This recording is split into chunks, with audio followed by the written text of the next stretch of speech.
ó dá o mo tún kí yín káàbọ̀ sínú ìpàdé ọlọ́mọlé ọlọ́mọlú ọlọ́mọ orílẹ̀-èdè wa níbi tí ọmọdé ti mọ́ ọmọ wẹ̀ta tí ń bá gbà jẹun lábala lérèfé náà níbi tá a mọ́ gbà yọjú lójú fèrèsé ibo la yọjú sí bàbá ìlà rí o tí ń tokó bọ̀ wọ́n sì di gbogbo ẹ̀ ti rò wípé oko náà ti ń bọ̀. ṣùgbọ́n òwe Yorùbá tó sọ wípé ìfura lògùn àgbà pánsá òfura pánsá jàjà òfura àjàjìn onílé tí ò bá fura olè ní oko wá ojú làlá kan fi sọrí ẹja mọ́ fura bí ẹ̀mí bá ti ń rò fún wa tára náà sì ń rò fún ẹjọ́ ẹ mọ̀ jẹ́ àmọ́ dẹ́jà ẹ mọ̀ jẹ́ ká mọ̀ postpone ẹ jẹ́ ká mọ̀ wádìí ẹ̀ délẹ̀délẹ̀ ní tí sáyìn táàrí lánàá tó kàn déédé wá ẹ mọ̀ jẹ́ ká kàn fojú fò ó òun ló dífá fún bàbá tẹ́ ń wò yìí o n ó sì sókè ní ìsìn ẹ rí ní tí bàbá ìfẹ́ mú jáde ó kọjá tangarin ó kọjá ọsàn o. ó dáa kámọ́dé ìnà pẹ́nu kí n mọ̀ fi àròyé gba táìmù yẹn jájọ wò ó ẹ bá ń ṣí ohun rẹ̀ òkè ká wò ó bóyá haúsá ni bàbá yìí àbí fúlàní abọ́mọ yorùbá ní ẹ̀jẹ̀ àjọgbọ́.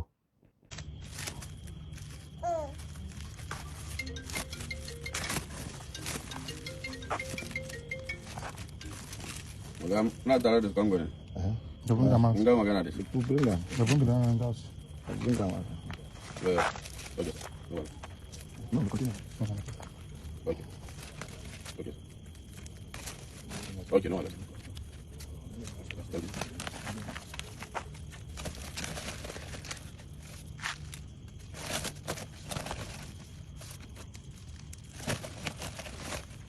It's a black leather inside. Huh? It's a black leather inside. Inside? Inside what? Yes.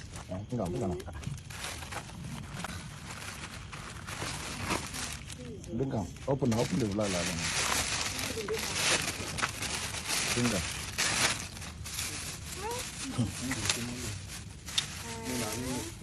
Oh, they open up. Open up, finish. Finish. Yeah, finish. Open the light, open the thing. Put on for gun.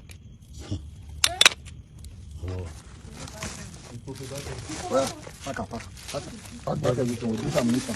ó náà lẹ ti rí yẹn mọ́ bínú ẹ̀yin èèyàn wa pé ó gba táìmù yín o torí mo mọ̀ kó gùn díẹ̀ ṣùgbọ́n mo fẹ́ kájọ rí i kó mọ́ dàbí ẹni pé akọ́ọ̀tì ẹ̀ ẹ mọ̀ kìlọ̀ fáwọn ará oko àwọn ará àbá o nǹkan kọjá bẹ́ẹ̀ báyìí o àwọn ará àbí gbogbo ọ̀nà náà fẹ́ fi wọlé sí alára ẹ jẹ́ àkóhùn bẹ́ẹ̀ jẹ́ àdọ́dọ̀ ìkànnà àwọn ọmọ nàìjíríà ló náà ṣùgbọ́n àbòkí ni níbi tó ti ń gahùn sókè pé ààrẹ Tinubu lẹ́tọ̀ọ́ àti mọ́ complain pé àwọn náà béèrè fúnṣẹ́ bẹ́ẹ̀ náà sì ni wọ́n mọ bí nàìjíríà ṣe rí kó wọ́n sì sọ wípé nǹkan ti bàjẹ́ kó n tó gbà á ẹjọ́ fẹnu ẹ̀ ṣàlàyé ọ̀rọ̀ ẹ̀ make sense díẹ̀. President Tinubu said he inherited a terrible economy, but he has made the economy worse than the terrible economy that he faced. Because it is not what government says they have achieved. Go to the market. How prices have gone so high. Cost of living has escalated. Transport has escalated. Now, anybody who is a pensioner, if you have a car, your pension money may not buy you full tank or more than 2 full tanks in a car. How do you justify this kind of so-called economic reform? You tell us about figures, GDP has gone up. What's the use of GDP when I'm hungry? This is the point, that whatever it is that they are doing, which they think is good, I think they have not related to the population. People are hungry. We have never been in this situation. I don't even want to call it hunger. I want to say starvation. We have never been in this situation since we achieved independence. And you tell me you are reforming the economy. So what do I do with the reform economy? What is my business with how much foreign reserve we have when I'm hungry? So when the president, Prof, says things can only get better from here on out, you don't believe him? Why should I believe him? You see, I'm sick. Then you came and increased my sickness. You said, don't worry, you will recover. I'm doing it just to help us stabilize.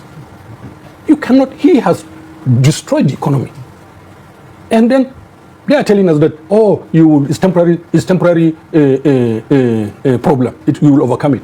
When I'm dead. ó dáa náà lẹ ti gbọ́ yẹn o ẹ jẹ́ wá kó ń bẹ̀ ẹ jẹ́ àbọ̀dì síbàdàn níbi tí a ti rí fọ́nrán yìí èèyàn kan bí oníṣègùn kan nì bẹ́ẹ̀ náà ní ń gbọ́n sẹ́rẹ́ rẹ̀ báyìí ní ń pe orúkọ Akéwùgbà Góòdù sí mo ní sọ́fẹ́ pé rí bàbá yìí láì dáa ni àyà ní kí n tẹ́tí dáadáa kí n gbọ́ mo bá rí wípé wọ́n ń bá bàbá bẹ̀bẹ̀ ní nídìí èṣù wípé kí èṣù gbà káwọn alálẹ̀ gbà fún bàbá láti jẹ́ ìmáàmù àgbà Ọ̀yọ́ mo ní wọ́n sì ti wá yan ìmáàmù míì báyìí ṣé bàbá ló rán ẹni iṣẹ́ ni àbí ẹnì kan nífẹ̀ẹ́ bàbá Akéwùgbà Góòdù ẹ jẹ́ àjọgbọ́ náà kò tí ì yé mi náà. ní kó débẹ̀ báyìí ó oyè yìí òun ni kó débẹ̀ gbogbo àwọn tó kù báyìí ṣùgbọ́n àdùn kọ́kọ́ ojú ìjà tira wọn òun ni kó débẹ̀ báyìí dákun dábọ̀ bó bá ro kókó dé bó bá ro jòkó bọ̀ Taofiki lọ́pọ̀lọpọ̀ ọtí ó ní ní epo ó ní ní obì orógbó àdúrà ẹ̀kú gbà òtútù làárọ̀ dẹ omi tútù náà rí ẹ ó dẹ̀rù fún àsìkò yìí àsìkò ẹ̀ jẹ́ ó rọ̀ lọ́rùn jẹ́ ó tù lára báyìí Taofiki ọmọ akéwúgba góòdì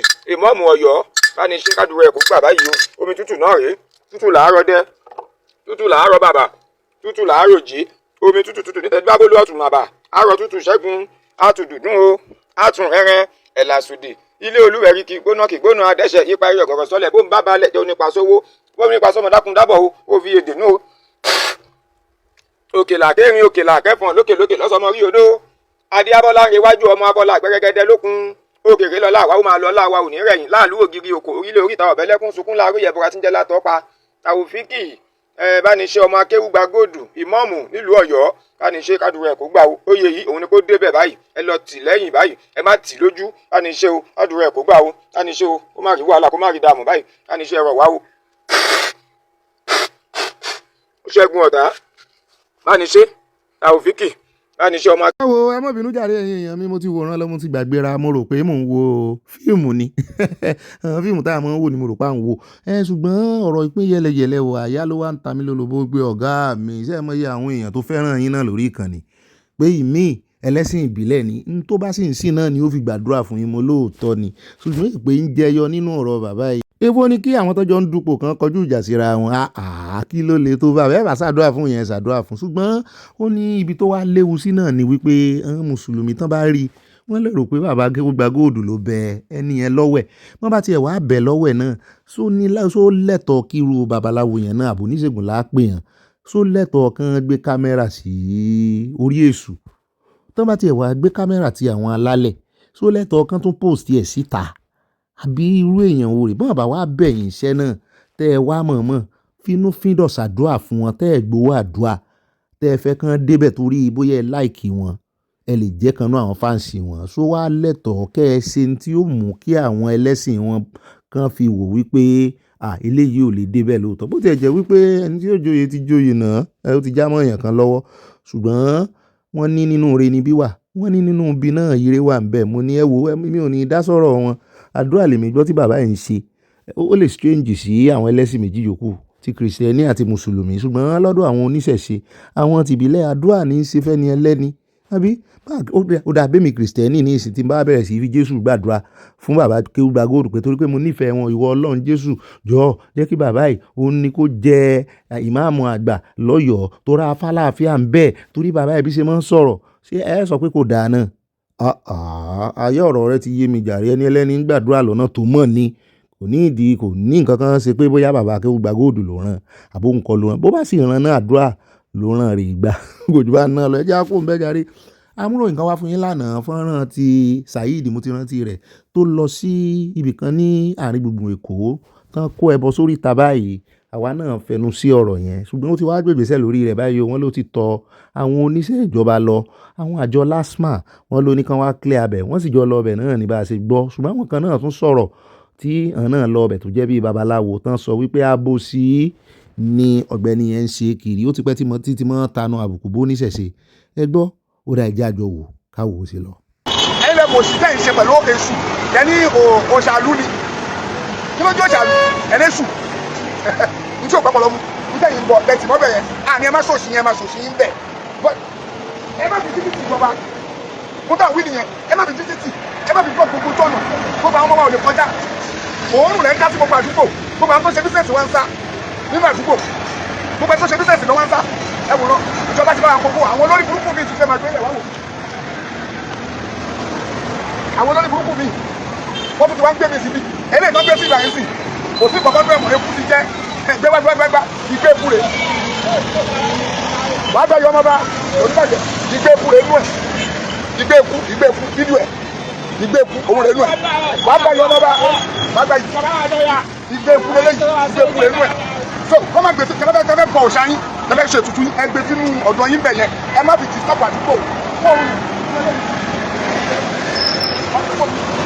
ojú ọ̀nà tó máa lé ẹ kó sínú ọ̀dọ̀ yín bẹ̀ ẹ bá bẹ ṣe é ní ẹgbẹ́ sọ́kù ẹgbẹ́ sí gbogbo inú ọ̀dọ̀ ẹ ti mọ́ bẹ̀ ẹ máa ṣe tuntun yín bẹ̀ nígbà sọ nìyẹn ẹ̀yin lẹ́lẹ́fẹ́ ṣètùtù àní ẹ má ṣètùtù àní ẹ má ṣe bọ yín ẹ̀yin lẹ́lẹ́bọ kò sẹ́ni tó dì yín mú kírísítẹ́nì sọdún tiẹ̀ kò blọ́ọ̀kì títì mùsùlùmí sọdún tiẹ̀ kò blọ́ọ̀kì títì èwo ni kẹwàá lẹ́fẹ́ ṣètùtù kẹ máa blọ́ọ̀kì gbogbo àdúgbò kẹwàá ní ẹ máa tẹ́tí ní ẹ̀bọ sọdún títì ìyẹn làwọn sọ fún yín kò fẹ́ tó bẹ́ẹ̀ níbọ̀ níjà ẹ má pàtẹ ọmọ bá oníbàjẹ́ fún yín tó dé àwọn ọmọ ní blọ́ọ̀kì títì ó bá pọ̀lọ́mù náà ẹ máa fi blọ́ọ̀kì gbogbo títì ẹ kó sínú bí ọ̀dọ́ yín kẹ̀ tí mọ́ bẹ́ẹ̀ ẹ ti mọ bẹ́ẹ̀ nígbà sọ nìyẹn àṣepọ̀ lọ́wọ́ ẹ̀yin ìjọba àti gbogbo ẹ̀yin tẹ́ gbọ́ ariwo tá a pa wọ́n fi palẹ̀ mọ́ ẹ̀kọ́ bẹ́ẹ̀ anybody sórí ọlọ́run máa lé by time to time anybody bá ti kó gbẹgbẹ́ bọ́lá gbé síwájú bíi ilé òòṣà àwọn máa fi blọ́ọ̀kì títì ó kó òórùn àdúgbò lábẹ́ gbé síbẹ̀ ẹ̀ lọ gbé síbẹ̀ kọ́lọ́ máa ṣe ṣe rọrùn sàlámà lẹ́kọ̀ọ́. wàá rèé tó wá ń pariwo pé kí àwọn gọ́fìmẹ̀ntì àwọn ìjọba kan bẹ̀rẹ̀ sí máa arrest gbogbo àwọn tó bá ń gbẹ́bọ wá síbí tó ń gbé tutù wá sí báyìí ṣẹ́rí àkọ́kọ́ àfàṣà yìí tutù kọ́kọ́ dúpẹ́ lọ́wọ́ orí ẹ̀ náà wípé mi ò bá ẹbí báyìí pé mi ká ẹ mọ́ bí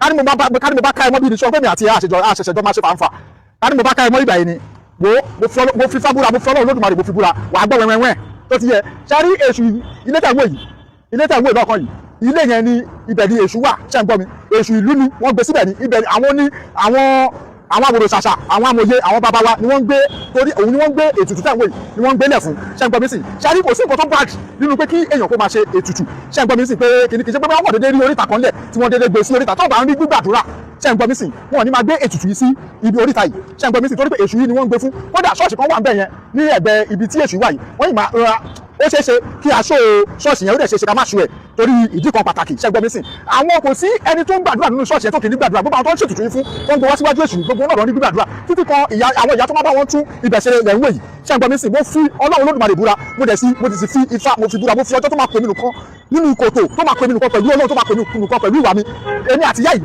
àríra wa rí ju èyí lọ ṣé ẹgbẹ́ mi sìn àríra wa rí ju èyí lọ kódà ìyá ìgan tẹsífà pé ní ọjọ́ tí Abasa Ayinde Shittu wá sí ibà pé àwọn gan rí ipe tí wọ́n fi ṣe fídíò yẹn ṣé ẹgbẹ́ mi sìn Abasa Ayinde Shittu torí bó ṣe ń bọ̀ lórí ọ̀rọ̀ ẹ̀ náà tó gbọ́ mi sìn torí pé jẹ́ àkọ́kọ́ wọ́n ní àkọ́kọ́ máa lé ẹlẹ́yọ̀rọ̀ náà kan tó wá fún ìyàbọ̀ fàdìyẹ òun ní ọ̀rọ̀ ẹ̀ ṣe mi sìn ṣe ní nǹkan tó máa ń dùn mí dùn ní pé àwọn èèyàn wa wọn kì í fálù gbogbo nǹkan tí àwọn bàbá wa tí wọ́n ń ṣe wọn kì í fálù àwọn irúnmọlẹ̀ wa gbogbo àwọn nǹkan irúnmọlẹ̀ àwọn nǹkan tí àjò lọ́hùn òun ni wọ́n máa ń fálù ṣe àgbẹ̀ mi ṣe ní èṣù tó wà nígbà yín sìn irúnmọlẹ̀ ni òrìṣà ni à ń bọ ni ṣe ní kódà kò sí gbogbo ẹlẹ́sìn pátápátá tí kò ń ṣẹbọ kò dẹ̀ sí gbogbo ẹlẹ́sìn pátápátá tí kò ń bọ òòṣà ṣe ń bọ mi sìn gbogbo ẹlẹ́sìn pátápátá gbogbo àti kìrìsìtẹ́nì àti mùsùlùmí àti. lọ́rọ̀ kan ìjọba ti lọ ọbẹ̀ o àwọn aláṣẹ sá ti lọ ọbẹ̀ ṣùgbọ́n àwọn oníṣẹ̀ṣe làwọn ò ní gbà bẹ́ẹ̀ náà ni wọ́n ní àwọn tó rè ṣiṣẹ́ yẹn tán rè palẹ̀ ẹbẹ̀ mọ́ wọ́n ní wọ́n rí anyway àwọn ò ní sọ nǹkan kan ṣùgbọ́n èmi mọ̀ wípé kí tá a bá lè mọ̀ ṣe gbogbo nǹkan kó clean ìbàdà ṣùgbọ́n ṣe wá rí Saheed Shittu náà bí ṣe máa ń sọ̀rọ̀ sáwọn oníṣẹ̀ṣe ìyẹn lèmi ò fara mọ́ èpè tí máa ń ṣẹ́ fún wọn ṣé èyàn kò sí bí èèyàn ṣe lè pe ara èèyàn ṣàkíyèsí ni báyìí ń tẹ̀yìn mùsùlùmí náà sì ń ṣe tẹ́ ẹ fi ń blọ́ọ̀kì ọ̀nà wà tó bá jọ́rọ̀ blọ́ọ̀kìn ọ̀nà ni tó bá jọ́rọ̀ ìdọ̀tí pé bó ṣe rí bíi pé bó ń tán gbé sílẹ̀ ń bẹ́ẹ̀ bí ọjọ́ mẹ́ta ọjọ́ mẹ́rin yóò ti jẹrà ẹ pa àwọn oníṣẹ̀ṣe kan ṣàlàyé fún yín kẹ́ ẹ sì bá wọn sọ nítùbí nùbí kojú bá náà lọ àwọn náà mọ ń tán bọ́ ń bẹ̀ àwọn náà mọ wọ́n ti ń ṣe tipẹ́ ìjọba náà rí ìjọba tó sì ṣẹ̀ wá dìde náà nígbà téèyàn kan ṣẹ̀ ké gbàjarì bí ẹni pé wọ́n rí tẹ́lẹ̀ alábòsí náà ni mi ò sọ wípé wọ́n ṣe clean bẹ̀ wò dáa o in fact cleanliness tán tiẹ̀ lọ clean bẹ̀ yẹn dáa ṣùgbọ́n ó yẹ kán mú àwọn oníṣẹ̀ṣe tán gbé síbẹ̀ dání bí ẹ wá o àfẹ́ rí kíní ń bímọ o gbogbo bẹ́ẹ̀ bá ṣe lè ṣe ẹ súnmọ́ di kíní ń bì kò wá tọ́ sí ọ̀gbẹ́ni tí ń rè èbú tí rè ṣépè kò tọ́ sí lẹ́nu torí bó bá jẹ́ pé ọ̀rọ̀ blocking ni ẹ̀yin náà mọ́ blọ́ọ̀kì títì ọjọ́ òun náà ṣépè fún yín rí lọ́jọ́ Jímọ̀ tí ẹ lọ sí kíní ń bẹ̀ ọ̀la gíge kìrìsìtẹ́nì náà mọ́ blọ́ọ̀kì títì mo ti wà nù mọ́tò rí nígbà tí mò ń lọ Ìbàdàn tí wọ́n ń ṣe prógráàmù ní kíní mi tí mo jẹ́ kìrìsìtẹ́nì gan-an mo fẹ́ẹ́ lè sọ̀rọ̀ òdì sàn tí ń ṣe prógráàmù lọ́jọ́ náà wọn ò ní dárúkọ mo fẹ́ẹ́ lè sọ̀rọ̀ òdì wípé kí ló dé a sì lò bíi wákàtí bíi 4 sí 5 ká tó kọjá ń bẹ̀ ṣùgbọ́n ìwọ̀ntúnwọ̀nsí ní gbogbo ọ̀rọ̀ téèyàn bá máa sọ láyé yìí bí èèyàn ó bínú náà ìwọ̀ntúnwọ̀nsí ní àwọn oníṣẹ̀ṣe ti bínú o ká mọ ohun tí ó tẹ̀yìn ẹ̀ yọ. ó dá ẹja pọ̀ ń bẹ́ẹ̀ lórí ọ̀rọ̀ ẹ̀sìn náà ni ẹja dé Ọ̀yọ́ níbi tá a ti rí àwọn àfáà kan táwọn náà ń ṣàbòsí wọ́n ń sojú ṣáájú tí wọ́n ń ṣàwọn ọ̀rọ̀ kan níwájú Aláàfin of Ọ̀yọ́ tó ń fi irú eléyìí tí ajo bí ewé bàbá ajo bí ewé rè ṣe ń wò òun lèmi rò pa àwọn àfáà náà wá ṣe lọ́dọ̀ Aláàfin of Ọ̀yọ́ ẹja gbọ́ná àbòsí leléyìí lọ́dọ̀ tèmi. nínú tí ó wà lórí ahọ́n wa ilẹ̀ Yorùbá òun ni pé ají ṣe bí Ọ̀yọ́ làárí Ọ̀yọ́ kì í ṣe bí bàbá ẹnì kọ̀ọ̀kan. Yàbí náà lẹ́bí ẹ̀sọ̀dọ̀ tuntun ni yá máa rí fún wọn. Adé kan tí ó sì sọ pé òun ju adé Aláàfin lọ àlọ́ ní ọmọ ọba kì í ṣètàn. Àbùkátà nàlẹ́ abíyáyé ìdè láti àbáyé. Àbùkátà nàlẹ́ abíyá ìdè láti àbáyé. ẹ jẹ́ àpò ń bẹ́ẹ̀ àbòsí ìpè kì í pé èèyàn ẹ já wa lọ sí Ọ̀ṣun state nǹkan kan ṣẹlẹ̀ o láàrin ìyàwó ààrẹ àti gómìnà àjòbíewé gómìnà Adeleke tó sì jẹ́ wípé jurisdiction Adeleke náà ti wá bá a lọ́sùn òun sì ní gómìnà ṣùgbọ́n ṣàdédé la gbọ́ tí ìyàwó ààrẹ wa bá a tán ni kó palẹ̀ gbogbo ohun tí bá ń ṣe mọ́ pé ó ń waste time àwọn eléyìí lágbára o a sọ sí inú àkójọpọ̀ ròyìn lónìí àwọn èèyàn ti sọ̀rọ̀ sí lóríṣiríṣi àmọ́rọ̀ èèyàn kan àbí méjì wá àìsí fáyọ̀sí láàfin kọ́kọ́ léde kí lẹ́yìn rí sọ̀rọ̀ yìí só bójú mu ṣé gómìnà ń gba táìmù jù lóòótọ́ tó bá tiẹ̀ wá gba táìmù pẹ̀lẹ́ lákọ̀ ó lábo só yẹ ká bá lẹ́nu ìyàwó ààrẹ. ó dáa bá a bá dénú àkójọpọ̀ ròyìn àjọsọ àgbà táìmù bẹ́ẹ̀ náà ni àdéwòrò níbi tí ìyá kan náà ti ganu sí máìkì tó sọ wípé ńgbà tán wọlé tí ọkọ òun kọ́ tóun àtọkọ òun ti làágùn kọ́ fún 30 something years ago tán wo tán òun kó àwọn ọmọ òun ó di inú dúrọ́ọ̀mù tán máa pọn mí sí là méjì sì ń gbé bẹ́ẹ̀ ó náà sì tún gba dúrọ́ọ̀mù lọ́wọ́ àwọn wọ́n sì finá sí i mo ní aṣọ lè tó báyìí ni ẹ̀ ń fìyà jàráàlú pọ̀ jù kí ló dé sẹ́ranko ní hàn ni ó gbomijé lójú mi bẹ́ẹ̀ bá gbọ́ story woman yìí. òwòrán náà ló ti ṣẹlẹ̀ o àwọn olórí yìí náà sì wà ń bẹ̀ wọ́n tún ti fẹ́ bẹ̀rẹ̀ campaign ní ìsìn wípé àwọn ò sàráàlú dáadáa ara ìlérí tán ṣe fáráàlú tán ṣe lódìlódì rèé o wọ́n tún ti fẹ́ mọ̀ ṣèlérí mi sàráàlú náà ó gbọ̀n sáá.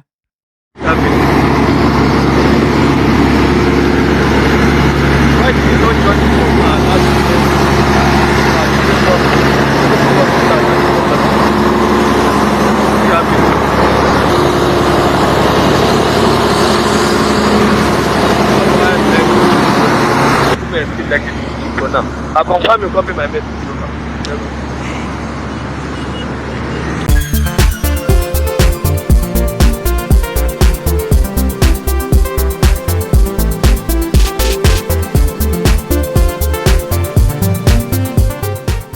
Óyá ewúro làgbà igi o ewúro làgbà igi ewúro làgbà igi o ewúro làgbà igi igi gbogbo bọ̀wọ̀ fẹ́ ewúro ewúro làgbà igi gbogbo yá bọ̀wọ̀ fẹ́ ewúro làgbà igi. Ọlọ́run ni àgbà gbogbo àtòróhùn ló ṣẹ̀dá wa adúlá akọ́dà ṣẹ̀dá ọlọ́bọ̀bọ̀rọ̀ tí yọmọ ẹ̀ náà fìn elétí gbòǹgbàrò ẹ̀rù jẹ̀jẹ̀ létí òkun pupa ọba tá a kìkì tá ò lè kìtàn olórúkọ ńlá olórúkọ àpèrire olórúkọ rẹpẹtẹ àmóríkì rẹ àbákẹ́ ìwọ ọlọ́run torí tá ń fún ọ lóríkì táwọn ò fi wá máa fi kì ọ ìwọ ló ní gbogbo ọlá gbogbo ògo gbogbo òyìn ìwọ gangan ló dá gbogbo nǹkan àtẹni tó ń kàtà wá tá à ń kí oríkì ìwọ ló dá ṣùgbọ́n ìwọ̀n bá tá a bá kí ọ náà ọlọ́run jọ̀ọ́ àfiwé la fi ṣe bá wa gbà bẹ́ẹ̀ bó lójú ọjọ́ lọ́dọ̀ yín gbogbo ẹ̀yin èèyàn mi gbogbo ẹ̀yin olólùfẹ́ mi mọ̀mọ́ ẹ̀yin bàbá mo ti miss yín ẹ wò ọ̀rọ̀ UK yín connection ní agbára a sì ń wá wifi kiri láìsí Nàìjíríà ní roaming wá lé báyìí kò sí connection kankan lórí roaming mo ní sẹ́ẹ̀ kí lo Vodafone ń bí ni n ò múra rẹ̀ lẹ̀ àràbà tún ra mú odò ń gbárẹ̀ lọ́rọ̀ UK yín aṣáàdúpẹ́ à ń tilé kan kó sílé kan níbẹ̀ náà ni à ń káńsù Airbnb là ń káńsù hòtẹ́ẹ̀lì aṣáàtún ti wọ̀ síbí kan báyìí kì í sì ṣeṣeré kàǹbẹ̀ àwòdà àwọ̀ ẹmọ́bìnú àná ìròyìn tànà pẹ́ gan-an ni nítorí nẹ́tíwọ̀kì náà ni mo ti parí ìròyìn bóyá láago 8 UK time ti ìlú níbí náà ni la bá bẹ̀rẹ̀ sí wọ́ọ̀dì mú ń jẹ́ kí n upload ẹ̀ la bá ń wọra wa ràn mo kọ́kọ́ rò pé Nàìjíríà mo wà ní tí ń róòlù báyìí n ò tí ẹ̀ mú kan tí ẹ̀ fílẹ̀ ní wọn ìgbà tó wọlé létà mo sì rí mẹ́sẹ̀jì àwọn èèyàn mi mo rí mẹ́sẹ̀jì gbogbo yín o ẹ̀yin bàbá tẹ́ ẹ̀ kàn sí mi lórí WhatsApp ibà ròyìn náà ni ibà gbọ́n ibà ìyànnà ibà Sanawole náà ni ibà kanjọ́ abẹ́ǹkò ibà lọ tààràtààrà tọ́rọ̀ bá ti dọ̀rọ̀ òtítọ́ àtòdodo sàn báyìí láàrin ajé ni mo ní pẹ́kọ̀rọ̀ yìí náà ni mò ń jẹ́ ibà Sanawole ibà gbé wọn débẹ̀ ibà kanjọ́ abẹ́ǹkò èmi náà ni mò ń jẹ́ ibà sílálà ṣàlàyé o. Ibà allegedly yín reportedly yín náà rí ogun tẹ́ bá gbọ́ lórí ìkànnì kí ni o reportedly and allegedly ni àwọn òtẹ́nu àbùkù báyìí kankan pápápá láàmú ṣe ti UK yìí o torí wọn ò sí comfort zone mi kò tiẹ̀ kò já ńlára rárá kí n mọ̀ ṣàlàyé yọjú sí ẹ̀yìn tèmi ni ó dá jẹ́ àmú kájára mọ́ gbogbo eléyìí tẹ́ bá pàdé inú Abala Lerefe ayọ́jú lójú fèrèsé ni ó ti dàfi ẹ̀yìn tẹ́gùn fi sọ ẹjẹ́ wa mọ́ mú kọ̀ọ̀kan èjèèjì nínú gbogbo àwọn àkórí ìròyìn wa alákọ̀ọ́kọ́ ń bẹ ọ̀dọ̀ bọ̀dà Gani Adams láti yà bọ̀dà Gani náà mọ̀ wá fi ọ̀rọ̀ insecurity wọ́n wá fi ṣe iṣu atẹnumọ́ràn pé kì í jóná pé àwọn ò ní gbà kan balẹ̀ Yorùbá jẹ́ mo ní ọ̀rọ̀ Yorùbá wá ká yín lára tó ìbọ̀dà Gani wọ́n ní fún Nàìjíríà ní oṣù mẹ́fà tí ààrẹ bá fi lè gbégbèsè lórí ọ̀rọ̀ state police tán fọwọ́ sí tí gbogbo àwọn gómìnà wọn náà tán sì fẹsẹ̀ sí wọ́n ní láàrin oṣù mẹ́fà wọ́n ní insecurity ò ní sí mọ́ ní Nàìjíríà wọ́n sọ̀rọ̀ tó pọ̀ bẹ́ẹ̀ náà ni wọ́n ní àwọn sì wà lórí ọ̀rọ̀ tán sọ gbé sẹ́yìn Trump pé kó wá sí Nàìjíríà bẹ́ẹ̀ náà ni lánàá fún yín ròyìn wípé àwọn delegate wọn ti wà Nàìjíríà lóòótọ́ ni náà máa Hausa bá bọ́ sórí agbábí náà máa ń fira wọn sí yẹ̀yẹ́ wọ́n ní kò tán bí ò tán gbogbo ẹ̀yin tẹ́ ń retí foot soldier ẹ̀ ń retí kán wá kógun jà Nàìjíríà pé USA ti wá o wọ́n ti rán delegate wá o pé peace náà bá wá wọ́n bọ̀wọ́ pé wọ́n àti NSA wọ́n ní kò tán bí ò tán ó ti jájú wa lójú pé Amẹ́ríkà ò kó nǹkan ogun wá o pé foot soldier là ń retí ṣùgbọ́n delegate foot ni ó wá sí Nàìjíríà tó bá Nuru Ribadu ṣèpàdé mo ní ó dáa wọ́n kàn fẹ́ wá yẹjú ilẹ̀ wo ni lórí rìpọ́ọ̀tù wọn lẹ́tọ̀ọ́ wa mọ bó ṣe ń lọ ó dáa á jẹ́ yín ní wàá fún yín lábọ̀ lórí rẹ̀ Gani Adams ó lóun fọwọ́ sí kí Amẹ́ríkà wá bá ti wá kó ń bẹ̀ tán àyà lọ́dọ̀ Wike níbi tá a ti rí Wike tó ti wá jáde tán fún ẹgbẹ́ PDP pé òun ò ní gbà ó ti kó àwọn èèyàn tiẹ̀ náà jọ o bẹ́ẹ̀ náà làwọn náà ti ń dárúkọ àwọn tí wọ́n fẹ́ yọnu ẹgbẹ́ wípé sí ẹ̀yin nìkan lẹ rò pé ẹ lè kóra yín jọ ìyẹn ó ń tànú àbùkù bá faction ti Ṣèyí Mákindé pé ìwọ nìkan ló rò pé ó léèyàn ni tẹ́ ẹ lè kóra yín jọ tẹ́ ẹ lẹ ẹ̀yọ́ yẹn fún yẹn ní sabuké wípé ẹ yọ kó nu ẹgbẹ́ pé àwa náà yọ yín kó nu ẹgbẹ́ wípé àjọ jẹ́ làwọn rò pọ̀ mọ́ dùn kàn jọ tọwọ́ bọ̀ náà àwòkàn náà ṣùgbọ́n nígbà tẹ́ ẹ ti kọ̀ mo ní Wike ọba yìí jẹ́ ní Wike o ó ń tẹ̀sán mọ́ gidi mọ́ ní o ó lóun ò níbì kan lọ o ó náà lè léun kúrò náà ẹgbẹ́ PDP ó náà jọ lẹ̀pọ̀ ní ó ní the same thing làwọn bẹ́ẹ̀ náà ni wo fọ́nrán ibi tí gbogbo wọn ti kóra wọn jọ pọ̀ àwọn ti faction Wike wípé ọ̀pọ̀lọpọ̀ àwọn èèyàn tó wà ní faction Ṣèyí Mákindé náà yọ dànù àti bàlá mo láàrin wò àfihàn pa wẹ̀dẹ́ àti wẹ̀dẹ̀wẹ̀dẹ̀ bá ti wá kó ń bẹ̀ tán àyà lọ́dọ̀ Senator Orji Uzor Kalu àwọn ẹgbẹ́ IPOB ti dá lóhùn ẹ mọ̀ pé lọ́jọ́sí ló sọ wípé 30,000 people ló kú ẹ̀jẹ̀ ní sífìlà ìdí òru mu mi pé 30,000 people ló bá ọjọ́ ọlọ́jọ́ lọ látàrí sit-at-home àti gbogbo ọ̀rọ̀ àlùfàǹṣá tí ọmọ wọn Kani tí ọmọ wọn Nnamdi Kanu tán mú sẹ́wọ̀n láìpẹ́ yìí tó sọ àti ìgbésẹ̀ rẹ̀ àti gbogbo tí ń sọ lórí rédíò rẹ̀ làwọn IPOB bá ní ó dá o àwọn ń retí ẹ̀rí rẹ̀ kó mú ẹ̀rí àwọn 30,000 people tó kú wá o torí ó ní sọ̀sọ́kúsọ kiri tó ń fọ̀bọ́ lọ àwọn náà bá gbé máìkì sẹ́nu Senator Orji pé kí lórí sọ sí ọ̀rọ̀ àti ẹ̀rí tán ní òun mú jáde yìí lòun náà bá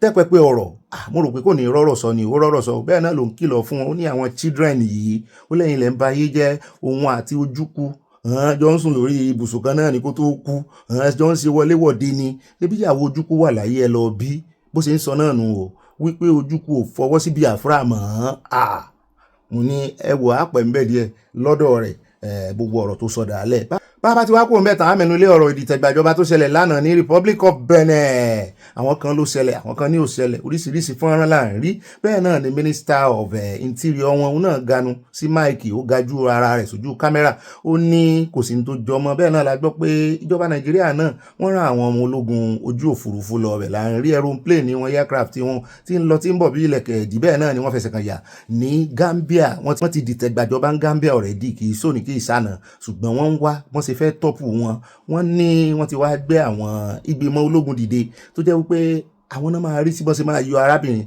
tó jẹ́ pé àwọn náà máa rí sí bọ́n ṣe máa yọ ọ̀gá ológun yẹn tó dìtẹ̀ gbàjọba ní Gambia ṣùgbọ́n eléyìí tó súnmọ́ wa ń lé yìí wọ́n lẹ́rù ń ba ìjọba Nàìjíríà náà mo ní tẹ́lẹ̀ ńkọ́ wípé ikú tó ń pa ojúgbà ẹni òwe ní ń pa fún ni ẹ̀yìnkùlé lọ́tà sí wa inú ilé làṣẹ ní gbé ẹ̀yìnkùlé yín ni wọ́n ti fẹ́ dìtẹ̀ gbàjọba wọ́n ní ṣùgbọ́n ológun ojú òfurufú Nàìjíríà wọ́n náà ṣe gúdgùdù 7 àti yọ̀yọ̀ 6 wípé wọ́n wà lára àwọn tí wọ́n jẹ́ kí ìdìtẹ̀gbàjọba yẹn ṣẹlẹ̀ torí bó ṣe wá ń fẹjú tó yìí ó ti fẹ́ mọ́ wà epidemic àyà ògbébò epidemic àrùn níjẹ́ bẹ́ẹ̀ ìmọ̀ fẹ̀ká ni àfẹ́ká láráyé fẹ́ náà ṣùgbọ́n àrùn òní fẹ́ dọ́dọ̀ wa ó kàn dàbí ọ̀rọ̀ covid ní táwọn fi nǹkan bomú wọ́n ní ọ̀rọ̀ ìdìtẹ̀gbàjọba ilẹ̀ áfíríkà nílẹ̀ adúláwọ̀ ti fẹ́ di epidemic wọ́n ló ń fẹ́ ká kó mọ́ fẹ́ dé nàìjíríà nítorí àwọn ò fẹ́ kí ikú tó ń pa ojúgbà àwọn kó kànlẹ̀kùn mọ́ àwọn lórí ó dáa ń bọ̀ ń bẹ̀ ẹ gbogbo ìgbésẹ̀ tán gbé gbogbo fídíò tó fi hàn tó fìdí ẹ̀ múlẹ̀ á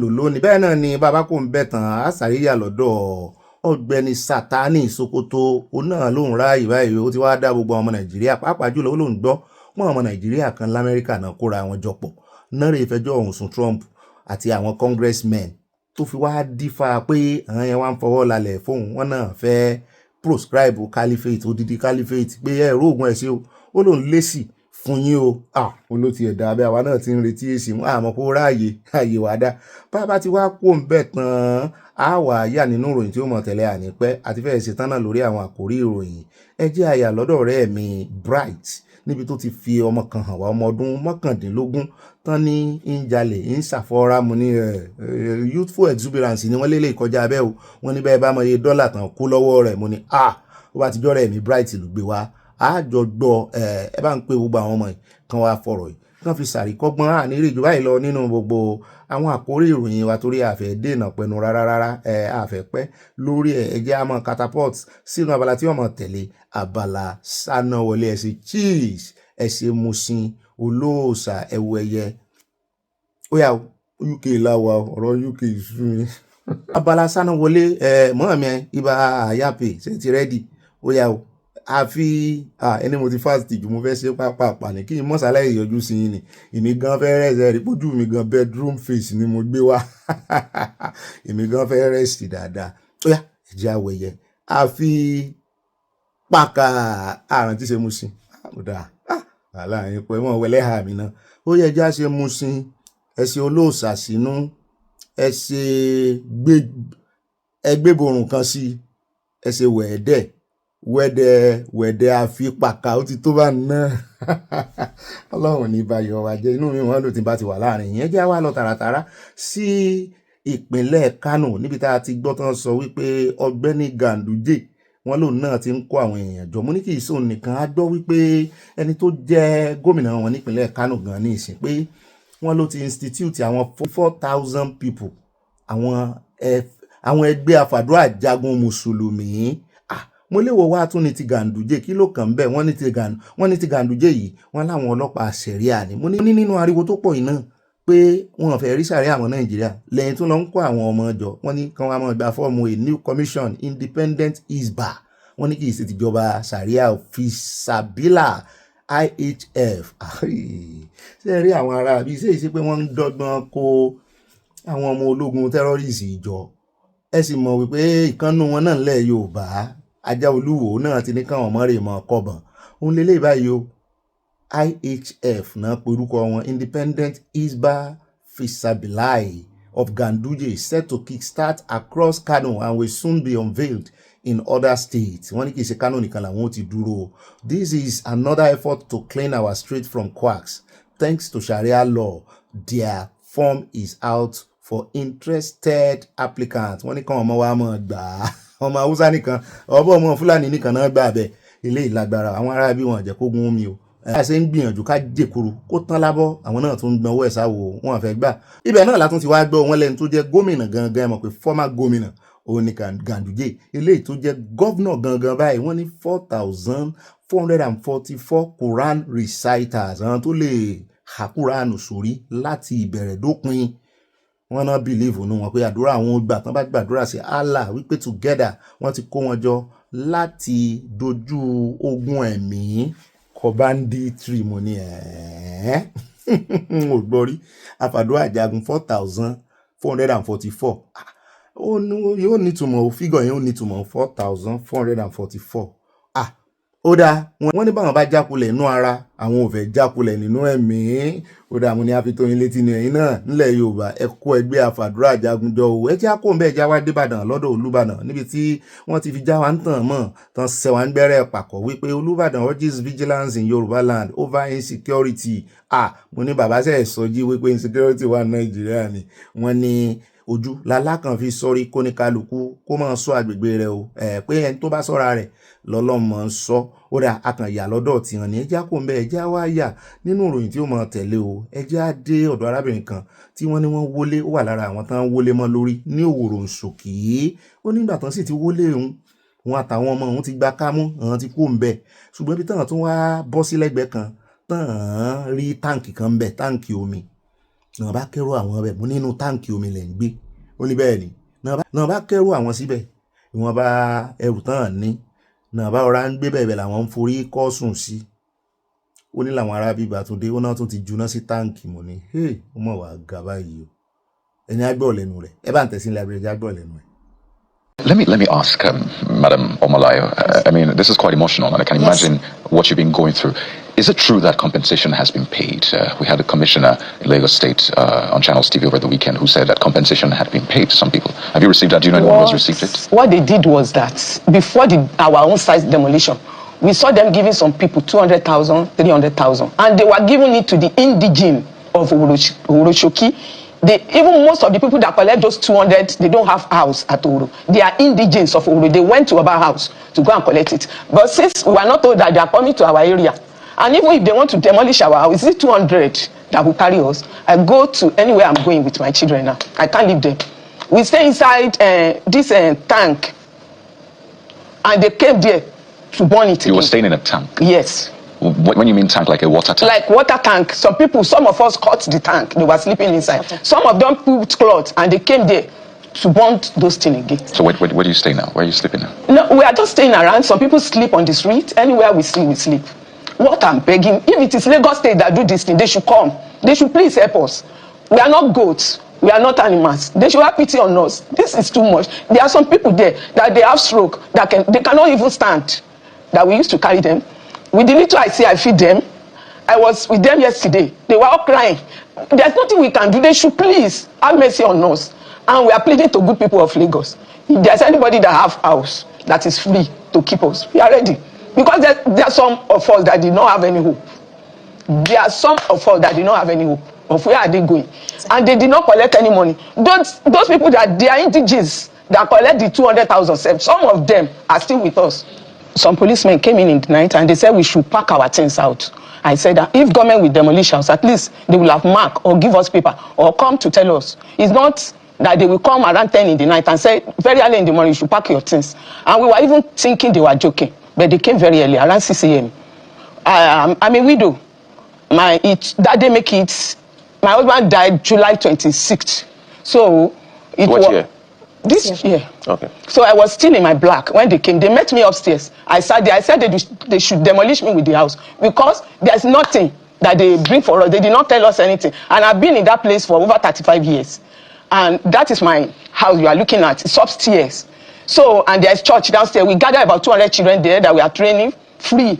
That the church and one GNO people, some people are helping us to pay. So they just pushed all of us out that morning. And they started the demolition. So without telling us anything. So for the records, they've demolished that building. They have. So which part of Oronshoki is this? Precious Seed. Which part of Oronshoki? My place is Precious Seed. It's called the Precious Seed. Okay, it's a Precious Seed area. Yes. And you've been living there for 35 years. 35 years. Because government has always said and maintained that they notify everyone who is involved in this. So when you come and say no notification was given. We were not notified. We were not notified. We were not notified at all. We were not, even till now. You're sure government did not notify anybody within this area? Anything. They did not tell us anything. Just before I come to you. Yeah. And this, is it LASPA or what do they call it? We have started entering into this LASPA, this thing they told us about. And we have other papers. It remains that LASPA. And you bought the land, right? And they told me that tomorrow I should come for the paper. And I showed them all my papers. I showed them all my paper, that my paper is complete, that they gave me date at NASPA that I should come tomorrow. So this property was purchased by you or your husband? My husband, together. When was that? If I could remember, it's over 37 years that we have built the house, because we married at Oro there. Who did you buy it from? Was it... The land, from the Oroshoki indigenes. Themselves? Yes, from the late Bale, and we have the papers. So you have all your documents? Yes, sir, we have. Megan. Speak to us, because you've been following this. How many property were involvement of Femi Falana. So he got an injunction for that place, and it was still brought down. And I know that has caused a lot of uproar, and people became very aware of Owanshoki. But when they came back, it's now 2 weeks ago, to start demolishing around Precious Seed and other parts of the waterfront area of Owanshoki, it's a different movement entirely. They actually started from an area we called Musafejo. They weren't demolishing with Caterpillar, they were setting houses ablaze. They now came down. Those were like shanties. No, it's not shanties. Like wooden structures. Yes, they're the ones they're putting fire on are where it's going to burn. Yeah. But these are buildings that have been there for some time. It's not like they just cropped up. And then they were setting fires to some places around Musafejo Owanshoki. That's a bit far from where she is. They now came and just quickly threatened Precious Seed community. That's what you're seeing in the videos now. Precious Seed is a community where my organization has been working. We did the house numbering 2 years back. Last year, 2024. So we actually know the exact population is above 3,000 people, getting to 300 structures in the community, and over 700 households that are affected by this demolition. They called us on the 26th of November that they had come, task force had come to threaten them. So I made arrangements with some of my team members to be on ground very early the next morning, because this place is actually covered by a court injunction. Right. It's actually a final judgment issued by the Lagos State High Court in favor of different communities along the Lagos waterfront, and it restrains the Governor of Lagos State, the Attorney General of Lagos State, the Commissioner of Police Lagos State, and the Commissioner of Physical Planning and Urban Development. The judgment covers them, so we said, let us get down there. They pasted the judgment on the wall, and I was there as early as 7 in the morning. I met Task Force on ground. I met La SEMA on ground. That's the Emergency Management Agency, the one that's supposed to be helping people out of humanitarian disaster. And here they're actually carrying out demolition. So we met them before they even came into the community.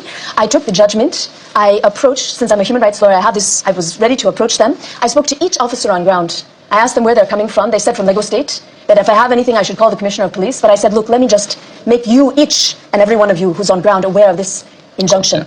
There's a perpetual injunction against Lagos State, except the government sits with the community, plans with them how they're going to be resettled to another location, and they don't even talk about title documents in that judgment. It's a fundamental rights matter, meaning that whether you have your title documents or you don't, so long as you've been there for some time, she's talking of 35 years, the government is supposed to come, sit with you, plan how they're going to resettle you before anything like demolition should happen. So I'm showing them the injunction, and the community is at the gate, watching what is happening, so afraid that this excavator is going to come into the community. And the task force, another vehicle of task force, came up with their Black Maria, and they actually came up and they shot tear gas into my face. And all the people around me were affected. We had to come down. I had to go look for water to pour in my face. And the next thing you know, they used that chance to now move the excavator in, and they started demolishing. And I want to come to this question of inadequate buildings, because what you need to understand, her own building is all block. There's a church at the bottom, tiled floors. There's an upstairs where the family is staying. I met her on the balcony. She's sitting on the balcony, pleading that if they're going to demolish, they're going to demolish her inside. You can see the picture of it here. This is actually a cement block building. It's been there. It's properly built. The neighboring building, which I also videoed them taking down, you can see it. It's 3 stories with, cement with tile on the outside. It's a motorable road that accesses the place. This is not what you would think of as, a slum community. This is a community where people have their documents. They've been engaging. They've been doing everything. They have their title documents. They have their documents, and even if they didn't, I'm not saying they don't, but even if they didn't, our judgment says what the government is supposed to do is come and meet with them, plan, and you can see how people are running, carrying their load, rushing here and there. I actually had a task force officer that had to hold me back. It's really unbelievable. Ó dá ọ̀nà lẹ́rí yẹn o. Ọ̀pọ̀lọpọ̀ ọmọ Nàìjíríà ní Nàìjíríà happen sí negatively báyìí kọ́ ló ń ṣàánú wa ni o. Ìjọba tán gbọ́kànlé tán fẹ̀yìntì tó jẹ́ pọ́n náà fọwọ́ ara wọn dìbò fún wọn.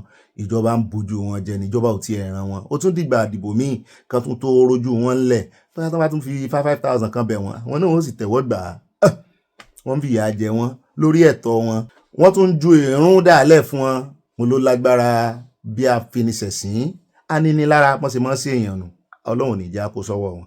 Ẹ jẹ́ kó ń bẹ jẹ́ wá dé ọ̀dọ̀ ìkànnà àwọn gómìnà ilẹ̀ Haúsá Nasarawa níbi tó ti sọ wípé ogun ajínigbé tẹ̀ ń pariwo lé àwọn lórí ọ̀dọ̀ àwọn kọ́ ló ti bẹ̀rẹ̀. Niger Delta ló kó bá wọn, àwọn sì wòran nígbà náà ni àwọn pariwo títí fún ìjọba Nàìjíríà wípé ẹ mọ̀ wòran mọ́ tí nǹkan kan bá ń ṣe region kan. Ẹ mọ̀ torí pé kò dé region yín kẹ́ ẹ mọ̀ wò wọ́n ràn wọ́n lòun ló ti wá délé Haúsá ní ìsìn ó tún ti wá fẹ́ kó lé Haúsá bọ́ síbòmíì ó ní gbogbo èèyàn wá ń pariwo ẹ jẹ́ á gbọ́ nínú ọ̀rọ̀ rẹ̀ bóyá ọ̀rọ̀ rẹ̀ make sense. It is usually very forgetful for us in this part of the world. We usually forget things very, very easy, and we are very fast, actually very quick in pointing accusing fingers at others. This, like you said, is something that bothers every governor that you can think of. You needed to see the stress at that meeting, the tension during the meeting, as far as the issues of these insecurity is concerned. Sometimes people raise their voices, because people are angry, people are worried, people are thinking that we are not doing enough. We're accusing ourselves that we are not doing enough. Why should we do enough? What must be done? This and that. That's the kind of meeting we had. So if people are not worried, we can't be talking like that to each other. Now, when you said, kidnapping is northern Nigeria, this and that, let me remind you, and I'm sure you know that I'm an oil and gas person. If you go back to anywhere between 2003, 2004, all the way to around 2009 in this country, no kidnapping was taking place in northern Nigeria, but kidnapping was taking place in all the oil regions. And I remember I was actually a beneficiary because a company called Tetra Tech, got their workers, it's a company out of Houston, got their workers kidnapped, and one of them, in fact, killed. And they made up their mind that they were not going to come back to Nigeria. So they asked me, to be a consultant for them. That's how I ended up working in Port Harcourt and Trans-Amadi, because they had a lot of investments at One, and they had a lot of investments. So I had to go and work for them. And at that time, most of the oil workers were being kidnapped. It was a daily activity in the oil region. So kidnapping then was a foreign thing to northern Nigeria, but it was mostly economic kidnapping because they will kidnap some of the people, and then a lot of them, in most cases, they will kidnap the oil workers, and the oil companies will pay. So it was until, I think, during the Jonathan's administration, it started easing out between 2009 until 2011, and all these contracts were being entered into all of these people, and the issue of, resource control and the rest of that. So now kidnapping came back to northern Nigeria. Okay, so this is what is happening, and it will come to an end. But it is not like, and the time it was happening here, people from northern Nigeria were thinking it's not our problem, it's a problem in the oil region, this and that. And they say, no, it is not the case, because it's in Nigeria. Ó rẹ káàbọ̀ padà. Bẹ́ẹ̀ náà ni lórí ìṣẹ̀lẹ̀ kan tó ṣẹlẹ̀ lánàá, ẹja sáré dé níbi ìṣẹ̀lẹ̀ 10-year anniversary Ọọ̀ni of Ifẹ̀. Ibẹ̀ náà ni wọ́n tún ti fi ìyàwó ààrẹ Tinubu jẹ oyè kí náà fi wọ́n jẹ. Ibẹ̀ náà ti fi ìyàwó ààrẹ jẹ oyè kí náà fi wọ́n jẹ. Mo mọ̀ láìkí adé tán gbé sórí yìí o. Bẹ́ẹ̀ náà ni fọ́nrán kan náà wà táwọn èèyàn pín kiri. Ó ṣẹlẹ̀ náà ni láàrin ìyàwó ààrẹ àti gómìnà Adeleke oníjó. Wọ́n fún láàyè kó sọ̀rọ̀. Ibi tó ti ń sọ̀rọ̀ ó wá bẹ̀rẹ̀ sí yin Ọlọ́run lógo. Làbárí tíyàwó ààrẹ rè bá wípé bó bá palẹ̀ ẹrù rẹ mọ́ pápápá, wọn ó palẹ̀ ẹrù rẹ mọ́ o. Làwọn èèyàn bá gbé bàtẹ́mi náà wo fọ́nrán ẹ̀ mọ́ ní eléyìí kù díẹ̀ káàtó. Respect is reciprocal. Ẹ jẹ́ ìyàwó ààrẹ lóòótọ́ time tán àlọ́ọ̀tì fún oníkálukú ọ̀tọ̀ọ̀tọ̀. Ṣùgbọ́n àwọn kan ní ìyàwó ààrẹ kó fìrí pé ó ti ń waste time ni. Mo ní sàn ló wá yẹ kó lọ bá. Ṣé kò sí MC àbí ẹni tí tó ń mójú tó program ń bẹ̀ ni? Wọ́n sáfẹ́ ba ọjọ́ ẹ̀yẹ ẹ bá ń tẹ̀sí ilé agbára ẹja owó gbogbo ẹ̀ṣẹ̀ lọ kẹ wá ń já sọ̀rọ̀ lé lórí. Olúwa ọ̀nà títí láyé tó lè yí padà.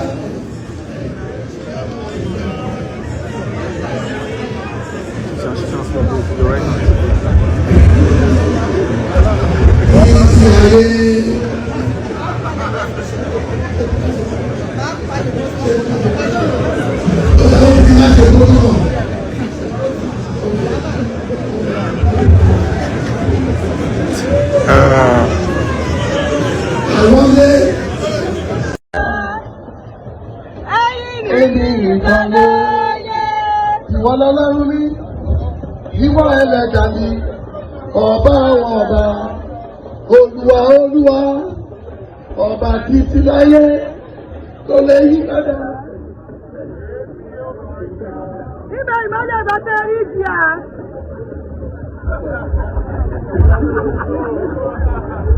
Ìjì ayé.